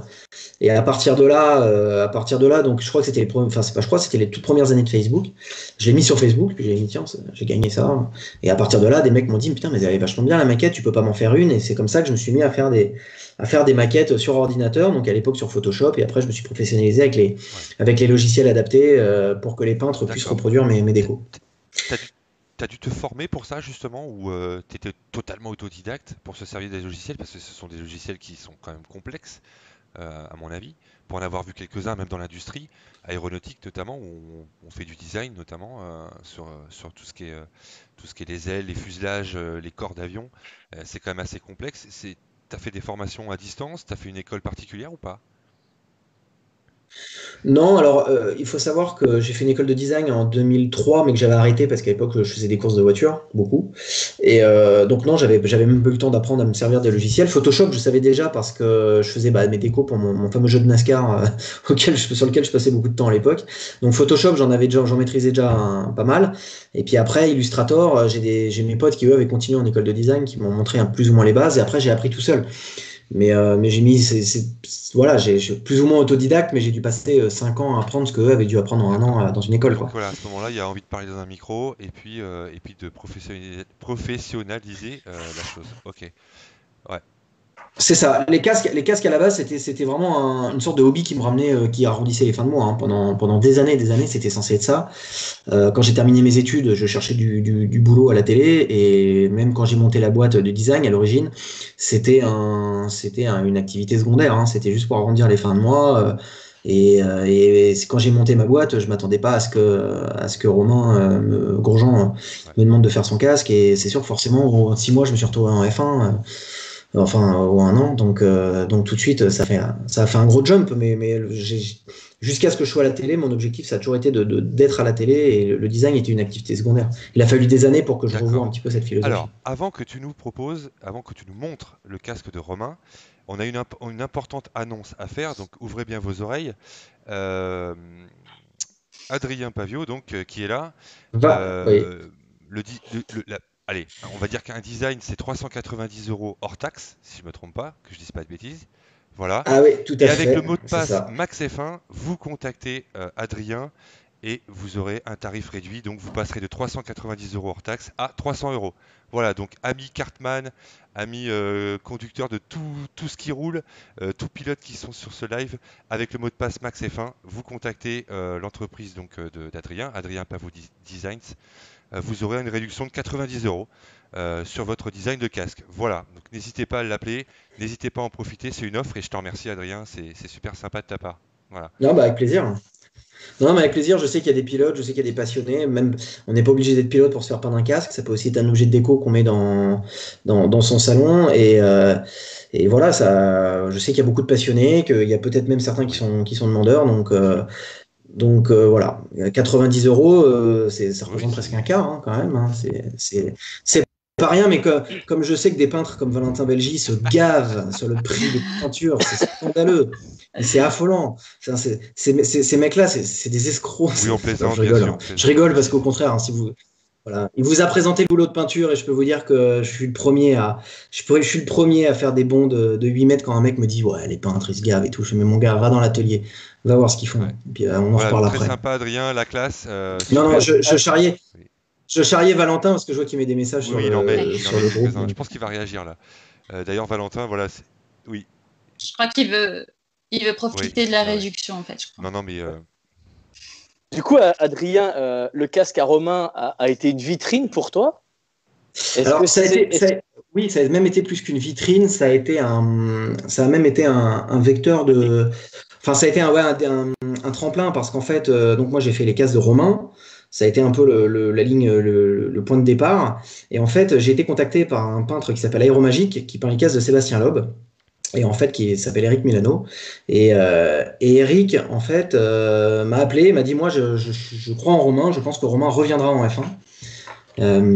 Parce qu'à l'époque, il avait quitté Renault F1, il était revenu en GP2 et il essayait d'y retourner.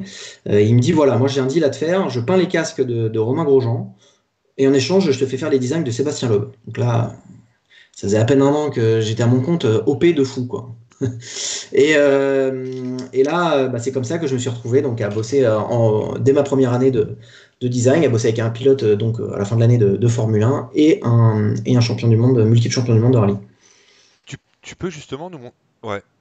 Et du coup, maintenant, tu peux nous dire maintenant combien tu gères de pilotes à la saison, à peu près, de tête? De pilote, non, je fais à peu près 490 casques par an. Ouais. Ça représente un 20, ouais, c'est ça, ou 450. Je suis à 1,5 casques par jour à peu près.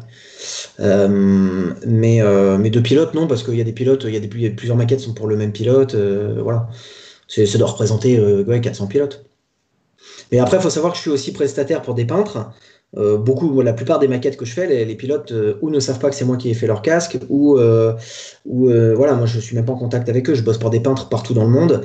Je bosse pour un peintre qui est à l'autre bout des États-Unis et voilà. Et ces pilotes ne savent même pas que c'est moi qui ai fait leur design. Dans une journée, ça te prend. Dans une journée classique, ça te prend. C'est 80% de ton temps. Tu fais plutôt ça la nuit. Tu es plutôt inspiré le matin. Je sais pas. Non, non, je fais ça, ça dépend de la demande, ou le matin et l'après-midi. Après, ça va dépendre du projet. Il y a des casques qui sont très longs, je vais plutôt m'y mettre toute une après-midi, après, voire même le lendemain, ou alors un casque plus court, je vais faire ça le matin. Un casque, c'est rare que ça prenne moins de 4 heures de faire un casque, et ça peut prendre jusqu'à 8-10 heures. Ça marche. Là, j'ai mis à l'écran, donc tu dois voir. Tu es en conversation avec Valentin. Donc ça doit être dans ses ateliers à Valentin, si je me trompe pas.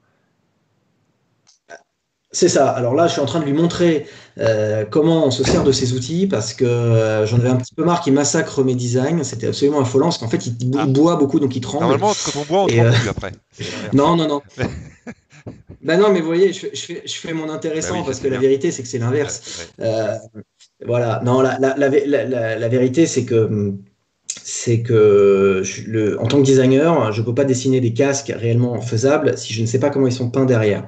Donc, moi, je sais que personnellement, je passe énormément de temps avec les peintres, principalement avec Aéromagique, qui est un ami depuis 10 ans maintenant, et avec Valentin, à regarder comment ils font, à comprendre. Et là, voilà, là c'est un casque de. Je crois que Valentin, à l'époque, avait un casque de Pierre Gasly Oui. dans les mains, et moi, j'avais le casque de Charles Leclerc. Et voilà. Et je bosse un peu avec lui parce que il m'explique, il me montre, et même encore aujourd'hui, après 10 ans. On parle, on fait des trucs, et là il me dit, tu vois, ça je vais le peindre comme ci, comme ça, et je fais, ah ouais, d'accord, ouais. En fait, j'avais pas du tout capté cet aspect technique, et quitte à apprendre les, euh, les techniques de peinture, autant les D'accord. apprendre avec les meilleurs. Une question très très intéressante d'Éric Prigent. J'allais te la poser, donc je vais poser la sienne. Quel est le brief d'une manière générale quand vous dessinez un casque pour un pilote? Y a-t-il une histoire à raconter, une couleur qui va être un fil? Valentin, ça c'est moi qui le rajoute, nous a parlé aussi de la validation des écuries, de la validation du pilote. Parfois le pilote peut changer d'avis. Mais en gros, au départ, comment ça se passe? Parce que c'est toi qui es à l'origine. Avant que Valentin, par exemple, le peigne, ou un autre, hein, ou un autre peintre, c'est toi qui as la première relation avec le pilote finalement, ou pas? Ça dépend parce que quand je suis prestataire pour les peintres, c'est à l'inverse, c'est le peintre qui m'envoie le brief. Mais ce qui est sûr, c'est que, alors, contrairement à ce qu'on peut croire, je ne bosse pas quand un mec m'appelle, il me dit je te laisse carte blanche, je le fais pas. C'est pas que je peux pas, c'est que c'est le meilleur moyen que je fasse une maquette et que le mec me dise bah maintenant je sais ce que je veux pas, c'est ça quoi. Et là, là j'ai fait une maquette dans le vide. Donc ça c'est hors de question. En général, il me faut, la première question, hormis c'est quoi le modèle du casque, est-ce qu'il y a un aileron ou pas, c'est est-ce qu'on part sur l'évolution d'un design existant ou est-ce qu'on part sur la création d'un design. Si on part sur l'évolution, c'est bien parce que s'il y en a qui commandent un design avec le mot de passe Max F1, prenez des notes, ça m'évitera de vous renvoyer le mail. Donc, si on part sur l'évolution d'un design existant, en général, je demande les photos du design existant et je demande un détail de ce que vous voulez garder, de ce que vous voulez changer. Si à l'inverse, on part sur la création d'un design, en général, je demande 2-3 références et qu'on précise ce qui plaît au pilote dans ces références. Ça peut être le design incliné ou les pointes, ou à l'inverse, le design un peu historique, à plat, sans pointe, etc. Une petite question. Vas-y, Alban. Est-ce qu'il y a beaucoup de similitudes entre certains pilotes au niveau des courbes ou certaines couleurs ou même certains types de design? Globalement, il y a quand même une mode et une tendance en ce moment qui est là régulièrement. Donc très clairement, ça revient. Les pointes, les designs inclinés, ça revient assez régulièrement. Après, c'est surtout l'impact des casques, on va dire populaires, en l'occurrence les casques de F1, sur la suite. C'est-à-dire que moi, je fais un casque de Charles Leclerc en février. En avril, j'ai 4 peintres qui vont me demander des casques pour des jeunes pilotes de karting et le casque de référence, c'est Charles Leclerc. Ça te pose un souci de gérer le graphisme, le design et oui, il y a Renaud Derlot qui se lâche sur le chat. Oui, ça envoie. Je vois ça. Ça va me déconcentrer. Voilà. Qu'est-ce que je voulais dire? Oui, la position, et c'est la question de Pascal Maradi, la position des sponsors, c'est quelque chose que tu poses tout de suite et après tu designs où il n'y a pas vraiment d'impact. Voilà, c'est pas très gênant finalement. Parce qu'on voit souvent devant, Max ou Mercedes. Derrière, on a souvent, je sais pas moi, l'écurie ou le cheval cabré ou le CL de Charles Leclerc 16. C'est des choses que tu poses tout de suite et après tu designs ou c'est plutôt l'inverse ou c'est pas très grave finalement? Non, je suis obligé de les poser tout de suite. Enfin, ça dépend. Le pilote qui a un petit logo sur le côté, en soi, non, je le pose à la fin. Mais AlphaTauri, il faut lui poser le logo avant. On est d'accord. Il tient toute la place. mais non. Les pilotes de F1, les casques de F1, je suis obligé de mettre les logos avant, par exemple. Voilà. Alors, il y a une question de Stéphane que je poserai pas parce qu'il peut pas répondre, Adrien. Pourquoi les pilotes changent aussi souvent de design Hop, ça saute. À l'époque, c'était pour toute sa carrière. Voilà. Alors, la règle a changé en F1. Maintenant, à partir de 2020, enfin quand la saison va commencer, les pilotes ont toute l'attitude pour changer à chaque Grand Prix. Et je voulais avoir ton avis là-dessus, Adrien, justement, parce que, comme disait Valentin, un casque, c'est personnel, mais c'est aussi un repère pour l'œil, pour le téléspectateur, j'ai n'importe quoi, entre Pérez et Stroll. On sait Pérez quel casque il a, Stroll, on sait que c'est ce casque-là, et quand ils vont vite, on les reconnaît facilement, et c'est comme ça qu'on les reconnaît à l'écran, parce que ça va vraiment vite. Et du coup, cette année, ils ont toute l'attitude. Et pour changer à chaque Grand Prix, s'ils le veulent. Et du coup, Valentin nous disait que ça pouvait poser des soucis parce que ça revient vite. Il y a peut-être beaucoup de travail à venir. Et ils peuvent être très demandeurs du coup. Est-ce que toi, tu trouves c'est sympa justement de pouvoir qu'ils puissent changer tout le temps? Ou tu plutôt un peu à l'ancienne école, où tel pilote a tel casque et on le reconnaît pour ça. Il a toute la saison, il a ce casque-là et pas un autre. Ou toi, tu trouves que c'est plutôt sympa qu'il change tout le temps? Ton avis là-dessus? En tant que designer, je veux dire. Alors, si c'est en tant que designer, moi j'aime bien dessiner des casques nouveaux, même si en vrai, Derlot est déchaîné ce soir. Non, mais je vais te dire en fait, même en tant que designer, ce soit en tant que perso, en tant que designer, en fait, moi je suis un peu de l'ancienne école, c'est-à-dire que je trouve ça bien qu'un pilote ait tout le temps le même design.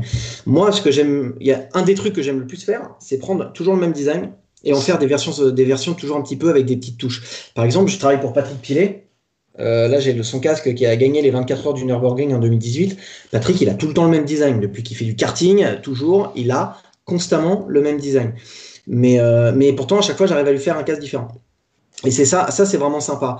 Avec Leclerc, depuis Sauber, c'est plus ou moins ce qu'on a réussi à faire. On a mis le drapeau monégasque et à chaque fois on fait des évos. Après, qu'un pilote veuille plus souvent changer de design comme Romain Grosjean par exemple, de toute façon il y a tellement de sponsors, les voitures changent de couleur, c'est tellement compliqué de rendre les casques visibles aujourd'hui, encore plus avec le halo ou le windscreen, comme le précise Monsieur Derlot Renault, forcément, voilà, certains pilotes vont dire moi je veux que mon casque il se voit, et puis on se fait plaisir. Un casque, c'est avant tout un plaisir. Allez, on se lâche, on fait le nouveau truc à la mode, c'est sympa.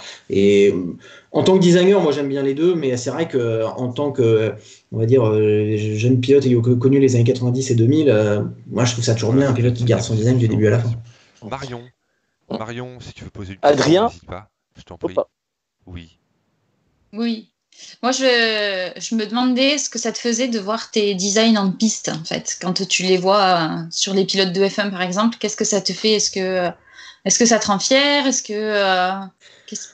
Quel est ton ressenti sur ça? J'ai vu que la question avait été posée par quelqu'un aussi, d'ailleurs. Ouais, non, mais on me la pose souvent. Ça a dû me faire quelque chose la première fois que j'ai vu Romain à la télé avec le casque. Surtout qu'à l'époque, j'avais mon logo qui était sur la mentonnière. Donc, ça m'a fait quelque chose les 2-3 premiers Grands Prix. Après, c'est vite passé, paradoxalement, parce qu'entre-temps, j'en faisais beaucoup. Et en fait, non, j'ai un souvenir vraiment fort. C'est pas en F1. C'est qu'en 2011, en janvier 2011, je suis allé pour la première fois de ma vie sur le Monte-Carlo en rallye. C'était la deuxième année la première vraie année que je faisais les casques de Lob.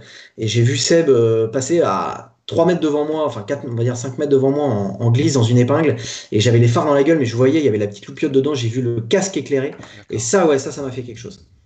Ça, honnêtement, la première fois que j'ai vu Lob en vrai avec mon casque, enfin avec le casque que je lui ai dessiné, là pour le coup, là ça m'a fait un truc. Adrien, pour les circuits, on va dire les courses atypiques, Monaco, les États-Unis et le dernier Grand Prix de saison, comment tu abordes la partie, on va dire, monégasque avec le glamour, tout ça? Bah, il y a des codes de base que les pilotes de toute façon demandent, à savoir le chrome, les paillettes, tout ce qui se voit, tout ce qui est clinquant. Alors clinquant, c'est pas forcément vulgaire, hein, justement, c'est là où nous on doit rentrer en jeu pour essayer de le faire propre, sans que ça fasse too much. Après, le Monaco, c'est jamais très compliqué parce que c'est ou des trucs justement un peu gold, un peu sympa, un peu à luxe, ou alors c'est des hommages. Donc, ce qui est toujours très sympa à faire, hein, c'est pas le souci. Mais Monaco, là, en général, la piste, elle se trouve assez vite.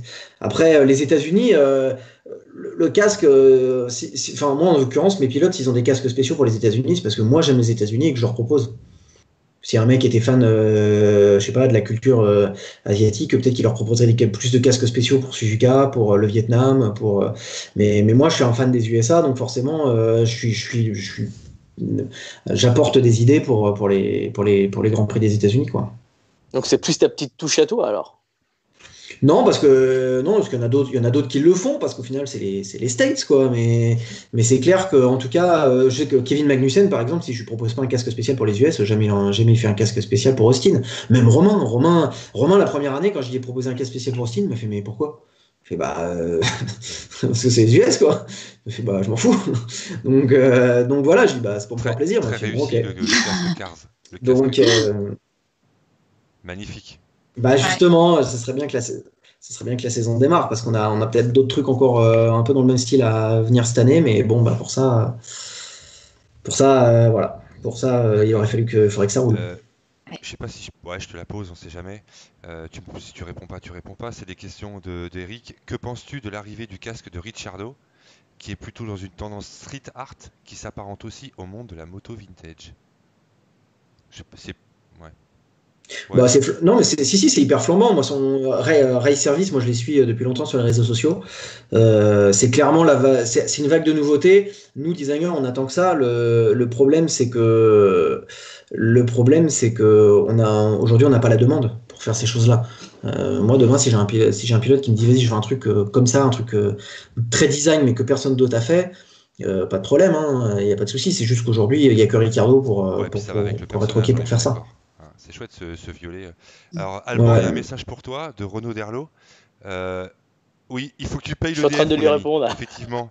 Il faut écouter les conseils de Renaud C'est déjà Derlot. fait. Il faut mettre la lumière à la maison. Voilà. Mais je les écoute et j'ai rajouté une deuxième couche. Et Adrien, petite question. Il n'y a pas de pilote moto? Si. En casque ou en moto, en déco? En casque, j'ai fait. En casque, tous les ans, je fais Kenny Forêt Ouais. en endurance moto. J'ai fait Paul Espargaro il y a pendant quelques années. Après, c'est vrai qu'il y en a très peu. Mais par contre, j'ai dessiné la dernière moto de Nicky Hayden. Ok. Et les derniers projets. Alors demain, pardon, je bafouille. Demain, je reçois Théo Noué, qui est un jeune pilote du team CD Sport. Donc à 17h Ouais. demain, Théo Noué, il a 17 ans, presque 18. Donc c'est un jeune qui a été engagé par CD Sport. Il était chez Orsis Racing avant, si je ne me trompe pas. Donc Théo, un petit live d'1 heure demain avec Théo, avec ses projets, c'est super sympa. On va se régaler encore une fois. Et il m'a dit que tu avais fait le design de sa GT, donc c'est une Mercedes AMG GT. Ouais. Et une Audi. L'année dernière, pardon. Ouais, L'année dernière, celle pardon. de chez Ores. Il était chez Orsis. Ouais. L'Audi. Ores, pardon. Ores, ouais. Voilà. L'équipe d'Olivier Pernaut, ouais, c'était Bah, moi vous qui la ai fait verrez sa déco demain, l'année justement. dernière. Voilà, il nous a envoyé plein de photos et on fera des beaux montages. C'est plus l'activité casque que tu fais ou, comme tu dis, moto d'Aiden ou des GT ou des monoplaces. C'est moitié-moitié. Quel est ton kiff en fait? Tu préfères l'un par rapport à l'autre? Alors tu vas pas forcément me Ah répondre. bah, Ouais, si on peut poser ça. si, non, c'est pas que je veux pas te répondre, c'est juste que si je fais que des casques, au bout d'un moment, j'en ai avoir marre. Si je fais que des voitures ou des motos, au bout d'un moment, j'en ai avoir marre. Alors, des motos, j'en fais pas beaucoup, j'en fais un petit peu, mais pas beaucoup. C'est comme les avions, hein, j'en fais un peu, mais pas beaucoup. Mais par contre, non, c'est bien que ça s'alterne. Je dirais que c'est à peu près 50-50. C'est juste que comme les voitures, c'est plus long à faire que les casques, forcément, en termes de chiffres, j'en fais moins. Mais je fais quand même ouais, plus d'une centaine de voitures par an. Donc, J'ai vu que tu avais fait 5 avions, je lis, hein, je n'ai pas honte de le dire, 5 avions sur 18 à la manche canoise du championnat Red Bull, donc les championnats. Championnat. Vas-y Marion, je t'en prie. Non, Vas-y. j'avais lu la même info, Vas-y. j'allais lui poser Ah non, la question. c'est toi qui Non, l'as mais posée. je t'en prie. Ouais, Ah oui, bien sûr. c'est moi qui la pose, alors je la pose. Oui, j'ai vu que tu avais designé 5 des 18 avions de cette manche canoise. Est-ce que tu peux nous en dire plus sur ça? Qu'est-ce que tu as fait exactement? C'était quoi ce projet? Non, ça doit être plus de 5 parce que en fait, j'ai dessiné les avions de la Red Bull Air Race entre 2013, 2012 même, et jusqu'à ce que ça s'arrête l'année dernière. Et je sais qu'au total, sur les 18 avions qui ont volé en compétition, à un moment ou à un autre, au total, j'ai bossé sur 11 des 18 avions. Ok. D'accord. Donc à Cannes, mon avis, c'était plus 8 que 5, hein, mais bon, peu importe, enfin, on s'en fout. Mais non, mais voilà, tout ça pour dire, bah ouais, parce que, bah non, mais je vais vous dire, c'est pas un secret, mon plus gros client, c'est Red Bull. Voilà, c'est une relation de boulot très forte qui s'est créée entre autres grâce à Sébastien Loeb. Et voilà, parmi toutes les choses que je fais pour eux, à savoir les voitures, les avions, les casques, enfin les motos, les voitures et les casques, il y a aussi les avions. Il y a aussi les avions, en l'occurrence, de la Red Bull Air C'est pas Race. forcément, je peux me tromper, mais c'est pas forcément super connu. Moi, quand j'ai découvert cette info, parce qu'on sait jamais tout, je me suis dit tiens, il fait aussi des avions et c'est sympa quoi. Est-ce que ouais. Ouais, en fait, ils m'ont demandé, un jour, ils m'ont appelé un peu en dernière minute. À la base, c'est parce que justement, j'arrivais à avoir des délais assez courts et que dans les avions, justement, les designers, il n'y en avait pas beaucoup et que les délais étaient assez longs. Et en fait, les collègues, donc une nana du motorsport de chez Red Bull, un jour m'appelle et me dit, voilà, on a nos collègues de la race, ils sont embêtés, ils ont besoin d'une déco en méga urgence. Est-ce que tu peux la faire? Est-ce que tu peux leur faire une propale? J'ai dit, bah ok, ouais, pas de problème. Je leur ai fait la propale, forcément avec mes codes du sport automobile. Et donc je leur ai envoyé une déco. Ils m'ont dit, mais attends, ça change parce que nous, les mecs du sport, un peu comme dans le sport auto, on fait un peu tout le temps pareil. Bah, eux, dans le milieu de l'aviation, les mecs font un peu tout le temps pareil. Donc je suis arrivé un peu avec mon 109 et là, ils m'ont dit, bon, bah écoute, on va t'en refaire un et puis encore un. Et Dieter Matesic, le patron, m'a invité à Spielberg sur une manche de la Air Race. Et puis bah là, c'est Alors là, parti, pour le quoi. coup, l'aspect peinture, la pose de la peinture sur l'avion, est-ce qu'il y a des différences importantes, des règles, comment dire, des homologations différentes? Parce que Valentin nous en a parlé l'autre fois dans son live. L'homologation des casques, les écuries qui valident, voilà, tout le monde y met un peu sa patte. Est-ce qu'il y a vraiment des différences notoires pour toi dans ce que tu fais de chaque jour ou pas du tout? Ou est-ce que c'est pareil, il n'y a pas de contrainte particulière vu que ça vole pour des raisons de sécurité? Non, mais ouais, non, les contraintes de design, c'est comme une voiture ou un casque. Voilà, il y a une demande des sponsors, il y a une charte graphique à respecter et puis bah, des logos officiels à mettre sur la déco. Après, non, Ouais, c'est ça, je veux dire. c'était les contraintes techniques, à savoir par exemple sur ce qu'ils appellent le bord d'attaque des ailes avant, il fallait pas qu'il y ait de jonction de couleurs. Donc, sinon, ça demandait une deuxième couche de vernis. Bon, le poids, ils essayent de faire quand même un peu attention. Et sur vraiment les avions de la masterclass, donc la première division, là, tout était fait à la peinture. Il fallait qu'il y ait le moins de couches de peinture possible, que ce soit, non pas en termes de poids, mais en termes il fallait que ce soit le plus linéaire. Il faut vraiment pas qu'il y ait le moindre millième de millimètre de relief dans le vernis, quoi. Vu le sport qu'ils font, effectivement, Voilà. Faut pas être perturbé par ça. Pour toi, question d'Adrien, pour toi, quel est le casque le plus réussi que tu aies jamais créé? Où tu as eu le plus de plaisir à faire, peut-être, je sais pas. Où tu te dis, putain, celui-là, voilà. Non, il y a un truc qui est à la fois beau et après tu te dis, putain, mais comment je vais faire l'année prochaine? C'est de se dire, là, ça y est, là, je pense que j'ai ce design-là, ça y est, on l'a optimisé au maximum, on peut pas faire mieux. Et moi, ce sentiment, je l'ai eu qu'une fois, c'était avec le casque de Kevin Magnussen. Alors, en l'occurrence, je l'ai eu l'année dernière, et cette année, j'ai re-eu ce sentiment-là parce que la demande des sponsors avec MindMaze était un peu plus compliquée.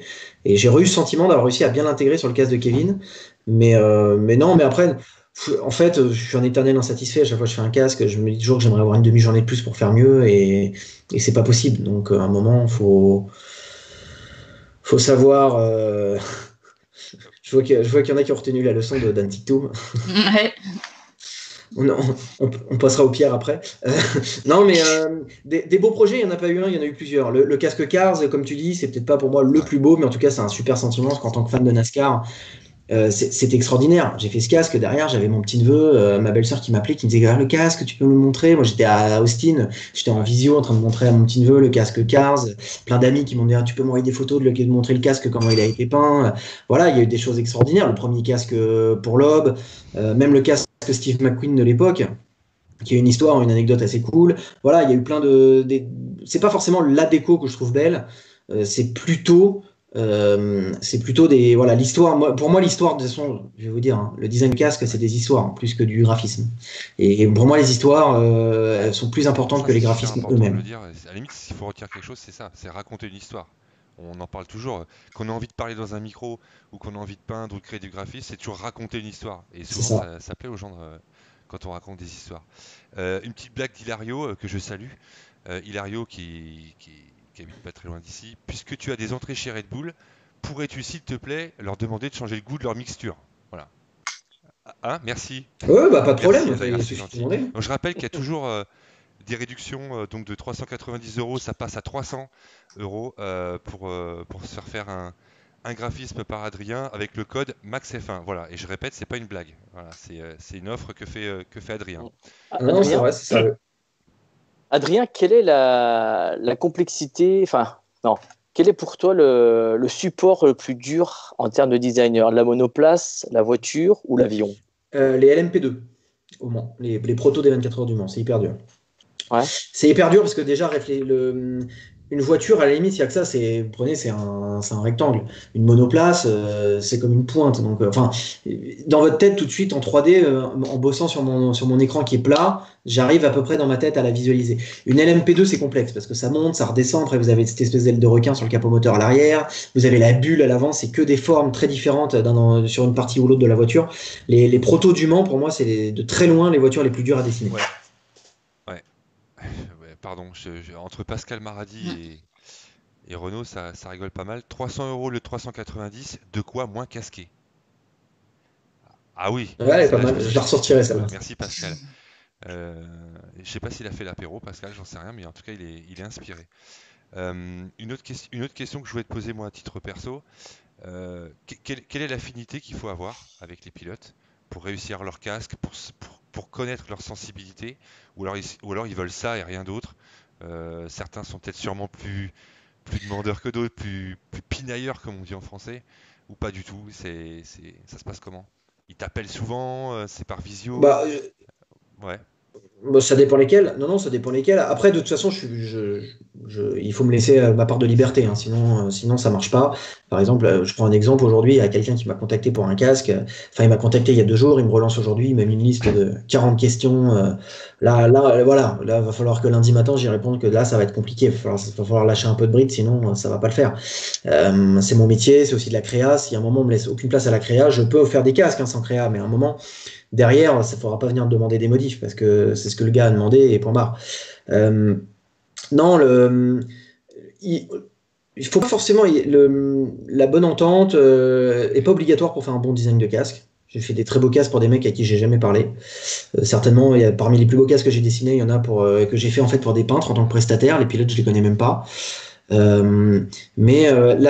contre, ce qui aide, c'est que quand vous connaissez bien le pilote, quand c'est un pote ou même quelqu'un que vous côtoyez depuis longtemps, vous le connaissez bien, vous connaissez ses goûts et il y a plus de chances que la V1 soit directement la bonne ou proche de la vérité. C'est la seule différence. Si- Il y a combien de maquettes d'essai généralement?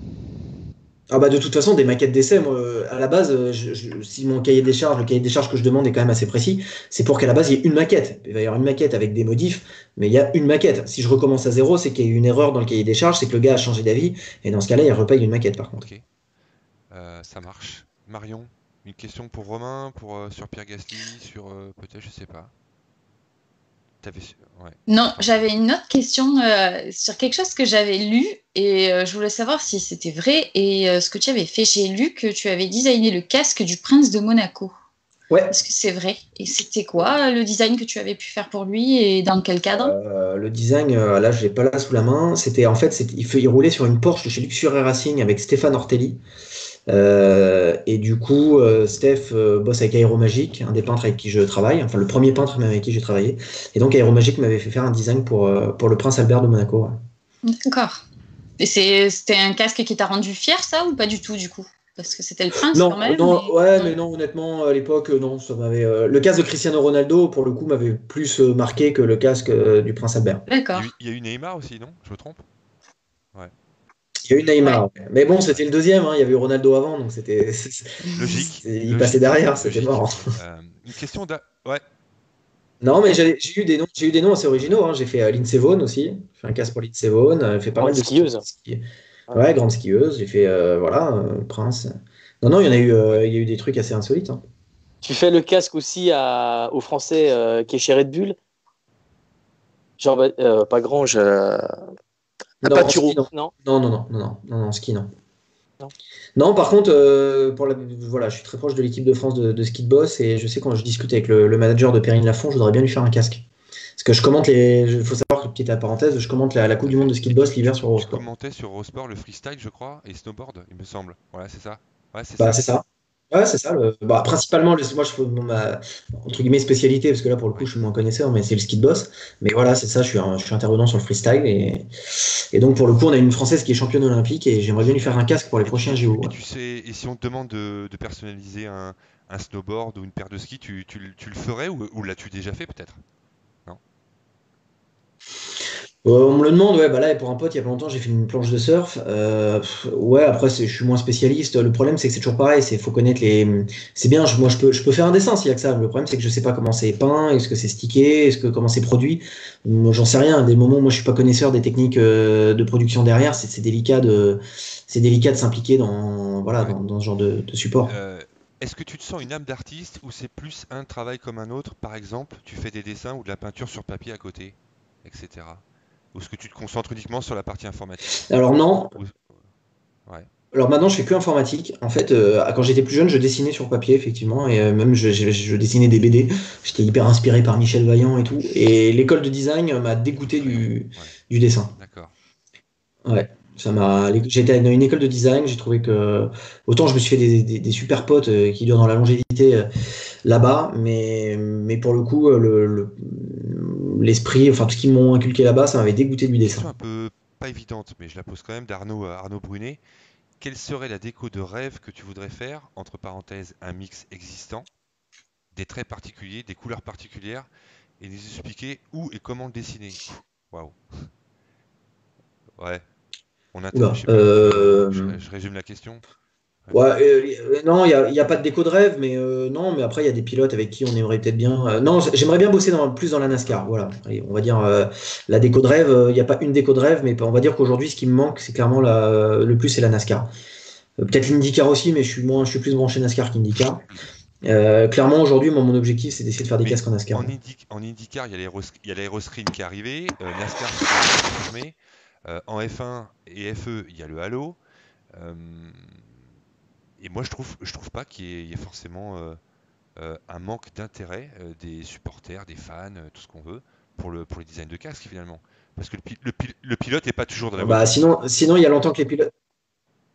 Sinon, il y a longtemps que les pilotes des 24 heures du Mans, du rallye, du DTM feraient plus loin de leur casque. Donc voilà, faut savoir qu'une déco de casque, c'est avant tout un plaisir pour le pilote, avant que ce soit un plaisir pour les fans. Hein. Mais ça plaît beaucoup aux fans. Ouais. Une question. Ah, carrément. Ah bah heureusement, c'est bien. Tu fais les casques de Kevin avant qu'il soit chez As ou depuis qu'il est l'équipier de Romain? Enfin, d'accord. Depuis qu'il est l'équipier de Romain. Muriel qui a eu son nom sur le casque de Romain Grosjean, Marion et moi, c'était c'est vrai. Je me rappelle plus déjà. C'était il y a 2 ans, 1 an? C'était à Abu Dhabi, c'était l'année dernière, non? D'accord. Ouais, je crois que c'est l'année dernière. C'était l'année dernière, c'était celui avec les palmiers, avec les palmiers de la chemise. Voilà. C'est ça. L'anecdote des palmiers de la chemise. C'est ça. Et Adrien, la demande la plus insolite que tu as eue pour toi? Je dirais que Muriel, c'était la demande insolite. Il faut savoir que Muriel m'a quand même payé 150 000 € pour que je mette son nom sur le casque de Romain à Abu Dhabi. Donc c'est vrai que c'était ça y est, on sait enfin pourquoi. C'est vrai que c'était assez insolite. Non, la demande la plus insolite. Des insolites, il y en a eu, je m'en rappelle pas forcément. Mais après, le plus compliqué, c'était Tic-Toum, hein, ça c'est sûr. On va rouvrir le sujet Tic-Toum après Valentin la dernière fois. C'est vrai. Ah si, allez, après, bon. En fait, j'hésitais à vous la raconter. Je vous la raconte, mais je vous dis pas le nom du pilote. Il y a un pilote, un pilote Red Bull. Enfin, il y a un athlète Red Bull qui était un petit peu en guéguerre avec Red Bull à ce moment-là. Et on devait avancer sur le design du casque. Moi, Red Bull me dit, vas-y, avance. J'appelle le gars. Le gars me dit, moi, Red Bull, pour l'instant, on s'est pas mis d'accord sur les finances. Hein. Donc, il me dit, tu sais quoi, on va les faire chier. Tu me fais un casque. Et à la place du taureau rouge, tu mets la vache qui rit. Ça n'a pas dû plaire. Voilà. Non. Je peux pas vous dire qui c'est. Si vous êtes bon, vous arriverez à deviner. Hein. Il n'y en a pas 36 000. Allez, on prend une dernière question et puis après on va conclure en parlant un petit peu de ton rôle ton rôle. Non, c'est le fait que tu commentes les Grands Prix sur TF1. Donc on va surtout parler de ton envie de faire ça. Tu nous parlais tout à l'heure de vouloir parler dans un micro et tu le fais très bien sur TF1. Une dernière question d'Hilario qui est très précise. Moi, perso, je suis incapable de répondre à ça. Et faire une déco spéciale en F1 comme celle de la Ligier 93 avec Hugo Pratt. Ça te tenterait? Ouais. Oui, après, plutôt que de reprendre les idées qui ont été faites avant, la Hugo Pratt, elle était très belle, mais plutôt de reprendre les idées avant, ce serait plutôt de travailler. C'est un truc, mais c'est une très bonne question, Hilario, parce que c'est un truc auquel on réfléchit beaucoup, par exemple avec Valentin. On se contente pas à ce que nous on fait, on essaie de travailler avec des artistes. Déjà, Valentin vous a beaucoup parlé de Loïc, avec qui il travaille, qui est graffeur, et voilà, ça. Voilà, et il n'y a pas que des artistes connus, mais aussi des artistes un peu moins connus qu'on essaie de faire un peu rentrer dans la boule, qu'on essaie de faire travailler. Il y a des talents parfois un peu moins connus qu'on voudrait mettre en avant sur les casques. On a par exemple une idée, vous verrez peut-être sur le Grand Prix d'Italie pour Charles cette année. Mais voilà, travailler avec des artistes justement d'un autre milieu pour faire un mélange, oui, ça clairement, c'est quelque chose qui nous branche. Dernière. Le NASCAR, on y revient donc. Troy Lee Design. C'est la référence. Hein. Pendant un moment, là, avant que ma boîte explose, j'avais été en contact avec lui pour partir et bosser pour lui. Déjà à l'époque, ça l'intéressait un peu parce qu'il s'était dit que je pouvais peut-être lui ramener Loeb et Grosjean. Mais bon, voilà, entre-temps, j'ai démarré à la télé et aujourd'hui. Mais forcément, hein, c'est la référence. Alors maintenant, on va aborder, pour terminer cette émission, ce live, on va aborder la partie commentateur, consultant.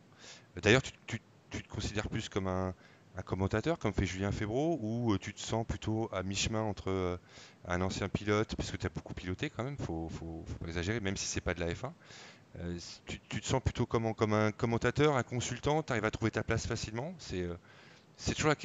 Oui. Ah non, je suis pas consultant, je suis commentateur. J'ai pas le consultant, il a un vrai palmarès, il a une vraie crédibilité. Moi, je suis journaliste, je suis pas consultant. Vas-y, Alban.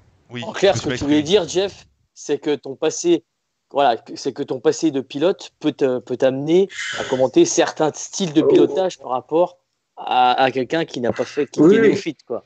Non, mais après, il faut savoir que dès le moment où on a un consultant, de toute façon, c'est lui qui a raison et c'est lui qui analyse les phases de course. Donc, moi, ma petite connaissance du sport auto derrière le volant, je la ressors que si je commande tout seul. Dès le moment où j'ai quelqu'un à côté de moi, il est hors de question de dire que j'ai roulé. C'est pas mon métier. Sans citer de nom, j'imagine qu'il y a une certaine complicité qui se crée. Moi-même, par exemple, alors, je suis pas à ton niveau, pas du tout, mais depuis qu'on fait nos lives, depuis 15 jours, 3 semaines, même déjà l'année dernière, on en faisait certains, il y a une certaine complicité qui se crée entre Alban et moi, ou même avec Marion maintenant qui est avec nous, ça va forcément évoluer. On, on se sent plus à l'aise, on passe la parole à l'un, on reçoit les infos de l'autre, on rebondit. C'est quelque chose qui se fait naturellement. Est-ce que c'est important ça justement quand vous commentez la complicité? Ou comme tu disais tout à l'heure, voilà, certains vont chercher un petit café, vont boire un verre d'eau, par exemple. Voilà, il y en a un qui prend la main. Enfin, comment ça se passe en fait? Est-ce que c'est important la complicité? Voilà, pardon. Simplement. Alors, oui, bah, disons que c'est important, c'est mieux. Forcément, quand il y a une bonne complicité, c'est forcément mieux. Après, s'il n'y a pas de complicité, on peut quand même faire un bon live. Faut pas, ça existe, hein, il y a des duos de commentateurs qui ne s'aiment pas, ça existe. Mais bon, en général, le mieux c'est que ça se passe bien. Donc après, moi, je sais que j'ai jamais réellement connu ça. J'essaie de réfléchir en fait à un duo qui aurait vraiment pas fonctionné, mais globalement, c'est vrai que j'ai toujours eu la chance où c'était des potes déjà avant, et dans ce cas-là, bah, c'était gagné, ou alors c'est devenu des bons potes, et Ouais. dans tous les D'ailleurs, cas, j'en ça profite fonctionne, parce que quoi. tu commentes avec Jean-Éric Vergne. Et c'est l'anniversaire de Jean-Éric Oui, aujourd'hui. Il a 30 ans, si je ne me trompe pas. Donc joyeux anniversaire c'est ça, c'est Jean-Éric. ça. Le Tout gros à cap. fait. Et le double champion du monde de Formule électrique, en titre d'ailleurs. Donc joyeux anniversaire Jean-Éric. Et puis si tu veux venir faire un petit tour sur Max F1 quelques instants, parce que je sais qu'il est très occupé, voilà, il sera le bienvenu. Voilà, le message est passé, ça pourrait être super sympa. Voilà.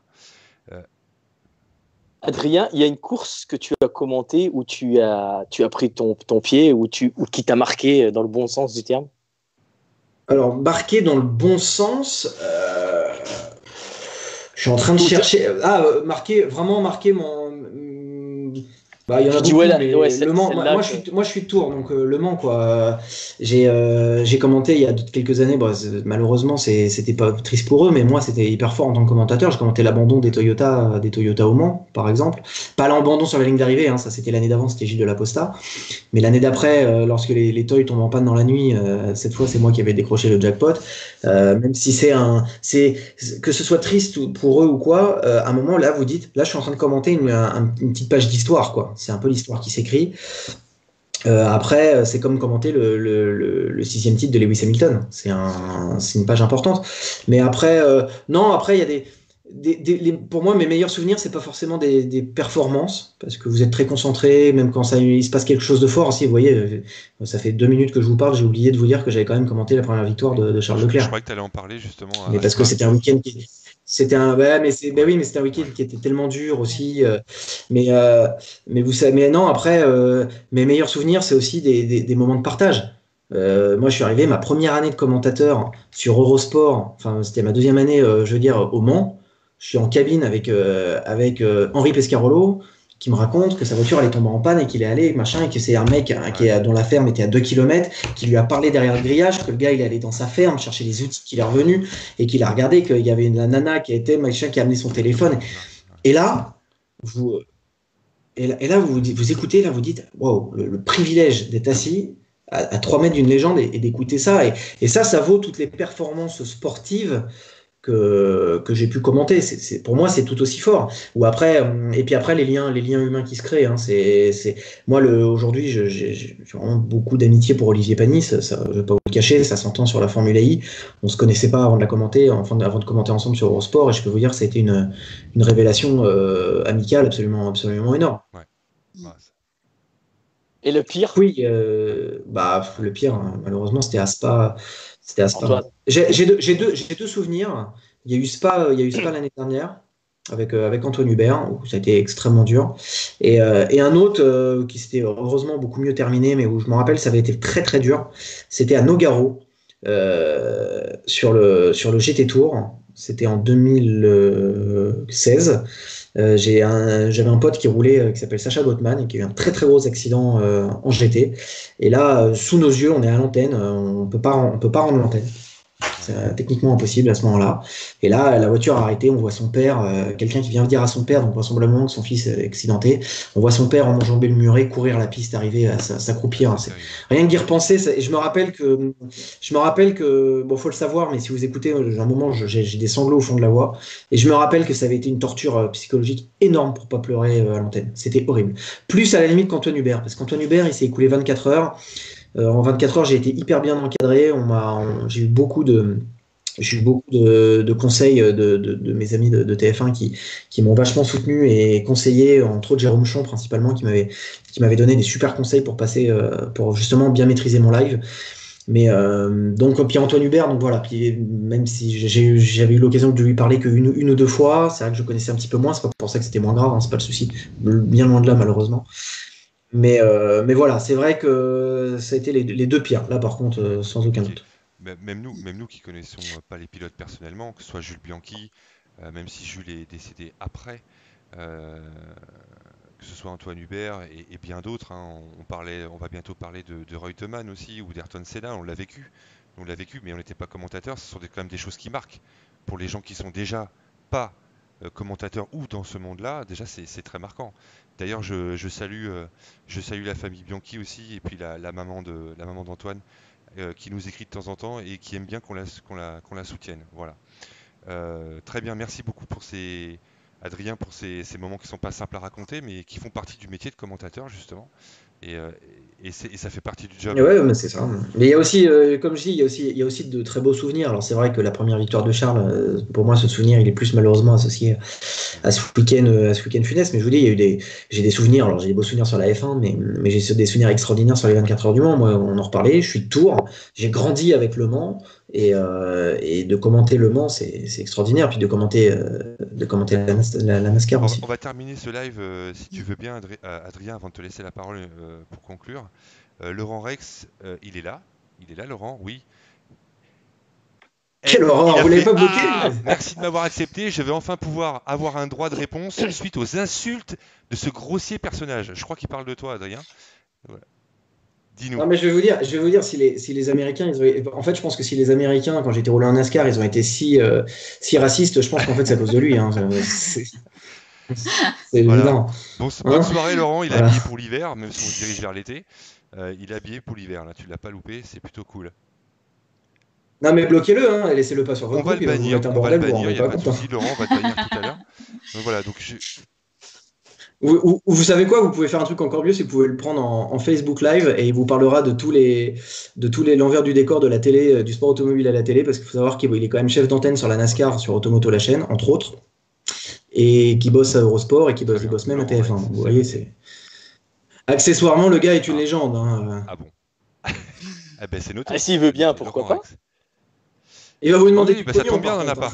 Donc voilà, tout est gratuit ici, il n'y a pas d'histoire d'argent et tout se passe bien. Merci beaucoup, Adrien. On te laisse la parole. C'est une coutume sur Max F1.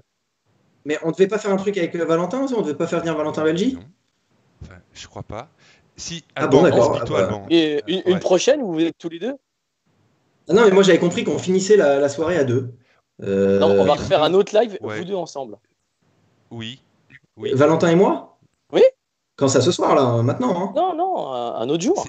Ah d'accord, ok, il faudra qu'on retrouve un moment. Au niveau technique, voilà, parce qu'il y a aussi l'envers du décor dans ces lives-là. Au niveau technique, c'est compliqué de faire venir quelqu'un après. Et c'est ce qu'on avait expliqué. Ah d'accord, ok. Ah, ouais, je suis pas du tout expert en Skype. Hein. C'est pour ça que je lui ai dit, c'est dommage parce que je lui ai dit de se déguiser. Il pensait que c'était une soirée déguisée. C'est le streaming qui nous permet de pas pouvoir le faire. C'est juste pour ça, et c'est pour ça que ouais. D'accord, non, mais on prendra avec grand plaisir tous les deux, et on le fera. C'était convenu avec Valentin, il était d'accord. Voilà. Oui, excuse-nous. D'accord, pas de souci. Si tu pensais qu'il allait venir. Non, ouais. non, mais pas de problème. Sinon, je peux l'ajouter à la conversation. Ça, on peut, mais on le verra pas. Non, mais c'est pas. Attendez, il y a pas de. C'est que je pensais qu'on faisait un bout ensemble, mais après qu'on le faisait venir. Parce que moi, j'avais hâte de le défoncer. Tu défonceras toute une soirée avec toi. Tu pourras le faire après. Non, je rigole. Non, mais c'est vrai que je pense que l'échange avec lui aurait été sympa aussi, mais on fera ça une prochaine fois. On le verra pas. On n'aura pas son visage. On aura l'audio, ça c'est sûr. Voilà. Bon, Adrien, cette petite déception, je te laisse le mot. Non, je plaisante. Non, je te laisse non, le pas mot du de la tout, fin non. si tu as un message à faire passer. La réduction qui est toujours valable avec le code MAXF1, donc 390 € pour un design de casque, on passe à 300, c'est pas une blague. Voilà, vous appelez Valentin, le code c'est MAXF1. Et puis. Vous pouvez m'appeler moi aussi, pas besoin d'appeler Valentin, Voilà, parce qu'il va me demander une com. Adrien, Ouais. pardon. Voilà. Excuse-moi. Ouais, Voilà, voilà. tapez Adrien Pavio. Voilà, faut pas se louper. Et alors, la question qu'on m'a dit tout à l'heure, sur quel support, sur quels réseaux sociaux peut-on suivre Adrien Pavio? Et bien tous les réseaux sociaux. Il y a Facebook, il y a Instagram. Instagram est vraiment sympa, je trouve. Et ton site Ouais, ouais, pour le design des c'est casques, pour le Instagram, c'est coup, vraiment top. c'est Et donc Instagram. j'ai mis tout à l'heure Voilà, justement c'est ça. @Adrien_Pavio. Voilà. Euh, Alors ça, c'est mon compte perso. Après, le voilà. compte des designs, si vous voulez voir les casques avant de vous décider, c'est Adri Pavio Design. Voilà, tout attaché. Vous allez voir, il y aura plein de casques et on peut se contacter via ça avec le mot de passe MaxF1 et on fera le casque à Ça, 300 au d'ailleurs, lieu je de mets à l'écran, pendant 390. qu'on conclut, je mets à l'écran l'adresse Instagram de ton entreprise de design. Voilà. Un dernier mot, Adrien, on te laisse la parole. C'est la coutume ici. Si tu as un message à faire passer, quelque chose à dire, si ça t'a plu, si ça t'a pas plu. Voilà, je sais pas, un petit mot particulier. Ou Marion, si tu as quelque chose à dire aussi, pour conclure. Je sais pas. À vous. Je vous laisse la parole. J'ai beaucoup parlé. Comment? Bah, honneur aux femmes alors. Honneur aux femmes, toujours, Honneur aux bien femmes. sûr. Oui, Honneur aux femmes. La galanterie. Ah, c'est gentil. je t'en prie. Moi, c'est pas pour conclure, mais j'aimerais que tu nous racontes une petite anecdote sur une création de casque que tu as pu faire avec Romain, quelque chose que pas sur le Cars du coup, mais peut-être un autre casque que tu as fait avec lui et qui était un peu particulier, il y avait quelque chose de spécial ou un petit parce que bon, tu sais bien que je suis une grande fan. Je crois que à peu près toute la terre entière le sait. Donc Ah bon? non, Je savais pas. Tu me l'as pas dit? Ah, c'est bah bien. non. C'est Non, bien. je l'ai caché. Jusqu'à maintenant, j'ai réussi à le cacher, Ouais, mais ouais. c'est bon, Ouais, c'est j'avoue. bien. Tu as Oh, bien bah, raison de le dire. s'il y a que ça, des anecdotes, j'en ai plein. Par exemple, on peut commencer avec le casque avec lequel il a fait deuxième à Austin. Bon, ça, l'anecdote, elle est connue, mais en 2013, le casque, à la base, devait pas être Steve McQueen, mais ça devait être un casque Daft Punk parce qu'il devait remettre le disque d'or des Daft, enfin, il devait faire un truc avec les Daft Punk là-bas. Finalement, ils étaient pas là parce qu'ils recevaient leur disque d'or. Et donc, en fait, le casque a été refait en Steve McQueen à la toute dernière minute. C'est un truc qui a été décidé en 2 heures, quoi. Bon, ça, c'est une anecdote. Qu'est-ce qu'on a d'autre? Bah là, tu vois, par exemple, moi, des premiers Grands Prix où j'ai été, voilà, le casque Oui. Romain porté au Grand Prix du Canada en 2014. Voilà, c'est une pièce. Cette déco a été faite pour 2 exemplaires. Et moi, j'ai la version unique avec le joint jaune fluo en bas, qui est une version vraiment unique. Voilà, en fait, à la base, c'est un casque qui devait être chromé. En 2012, Romain fait podium avec un casque chromé. En 2013, il avait de nouveau un casque chromé au Canada. Et en 2014, on n'avait pas eu le temps. Donc voilà, celui-là, il est gris métal au lieu d'être chromé. Voilà, c'est des anecdotes, des petites histoires sur les casques. S'il y a que ça, des casques de Romain, il y en a plein. Après, si on était en train de discuter, je peux vous donner une petite exclue si vous voulez. On était en train de discuter après Flash McQueen à Austin l'année dernière. Il devait y avoir Jackson Storm dans les rues de Monaco cette année. Oh, D'accord. ça aurait été sympa. Voilà, bon, Ouais. peut-être qu'il viendra une autre fois, mais. Oui, Monaco, c'est Oui. Et si, allez, une autre anecdote, la première année où moi je suis allé à Austin, là, quand Romain fait le podium avec le casque, moi je me rappelle qu'après avec l'équipe Lotus on était sorti le soir, parce qu'il y a toujours une grande soirée après la F1, et que on s'était retrouvé à la table Lotus avec Matt Leblanc qui était invité, et c'est dans cette soirée de fait que c'est décidé le casque Matt Leblanc l'année qui suit. D'accord.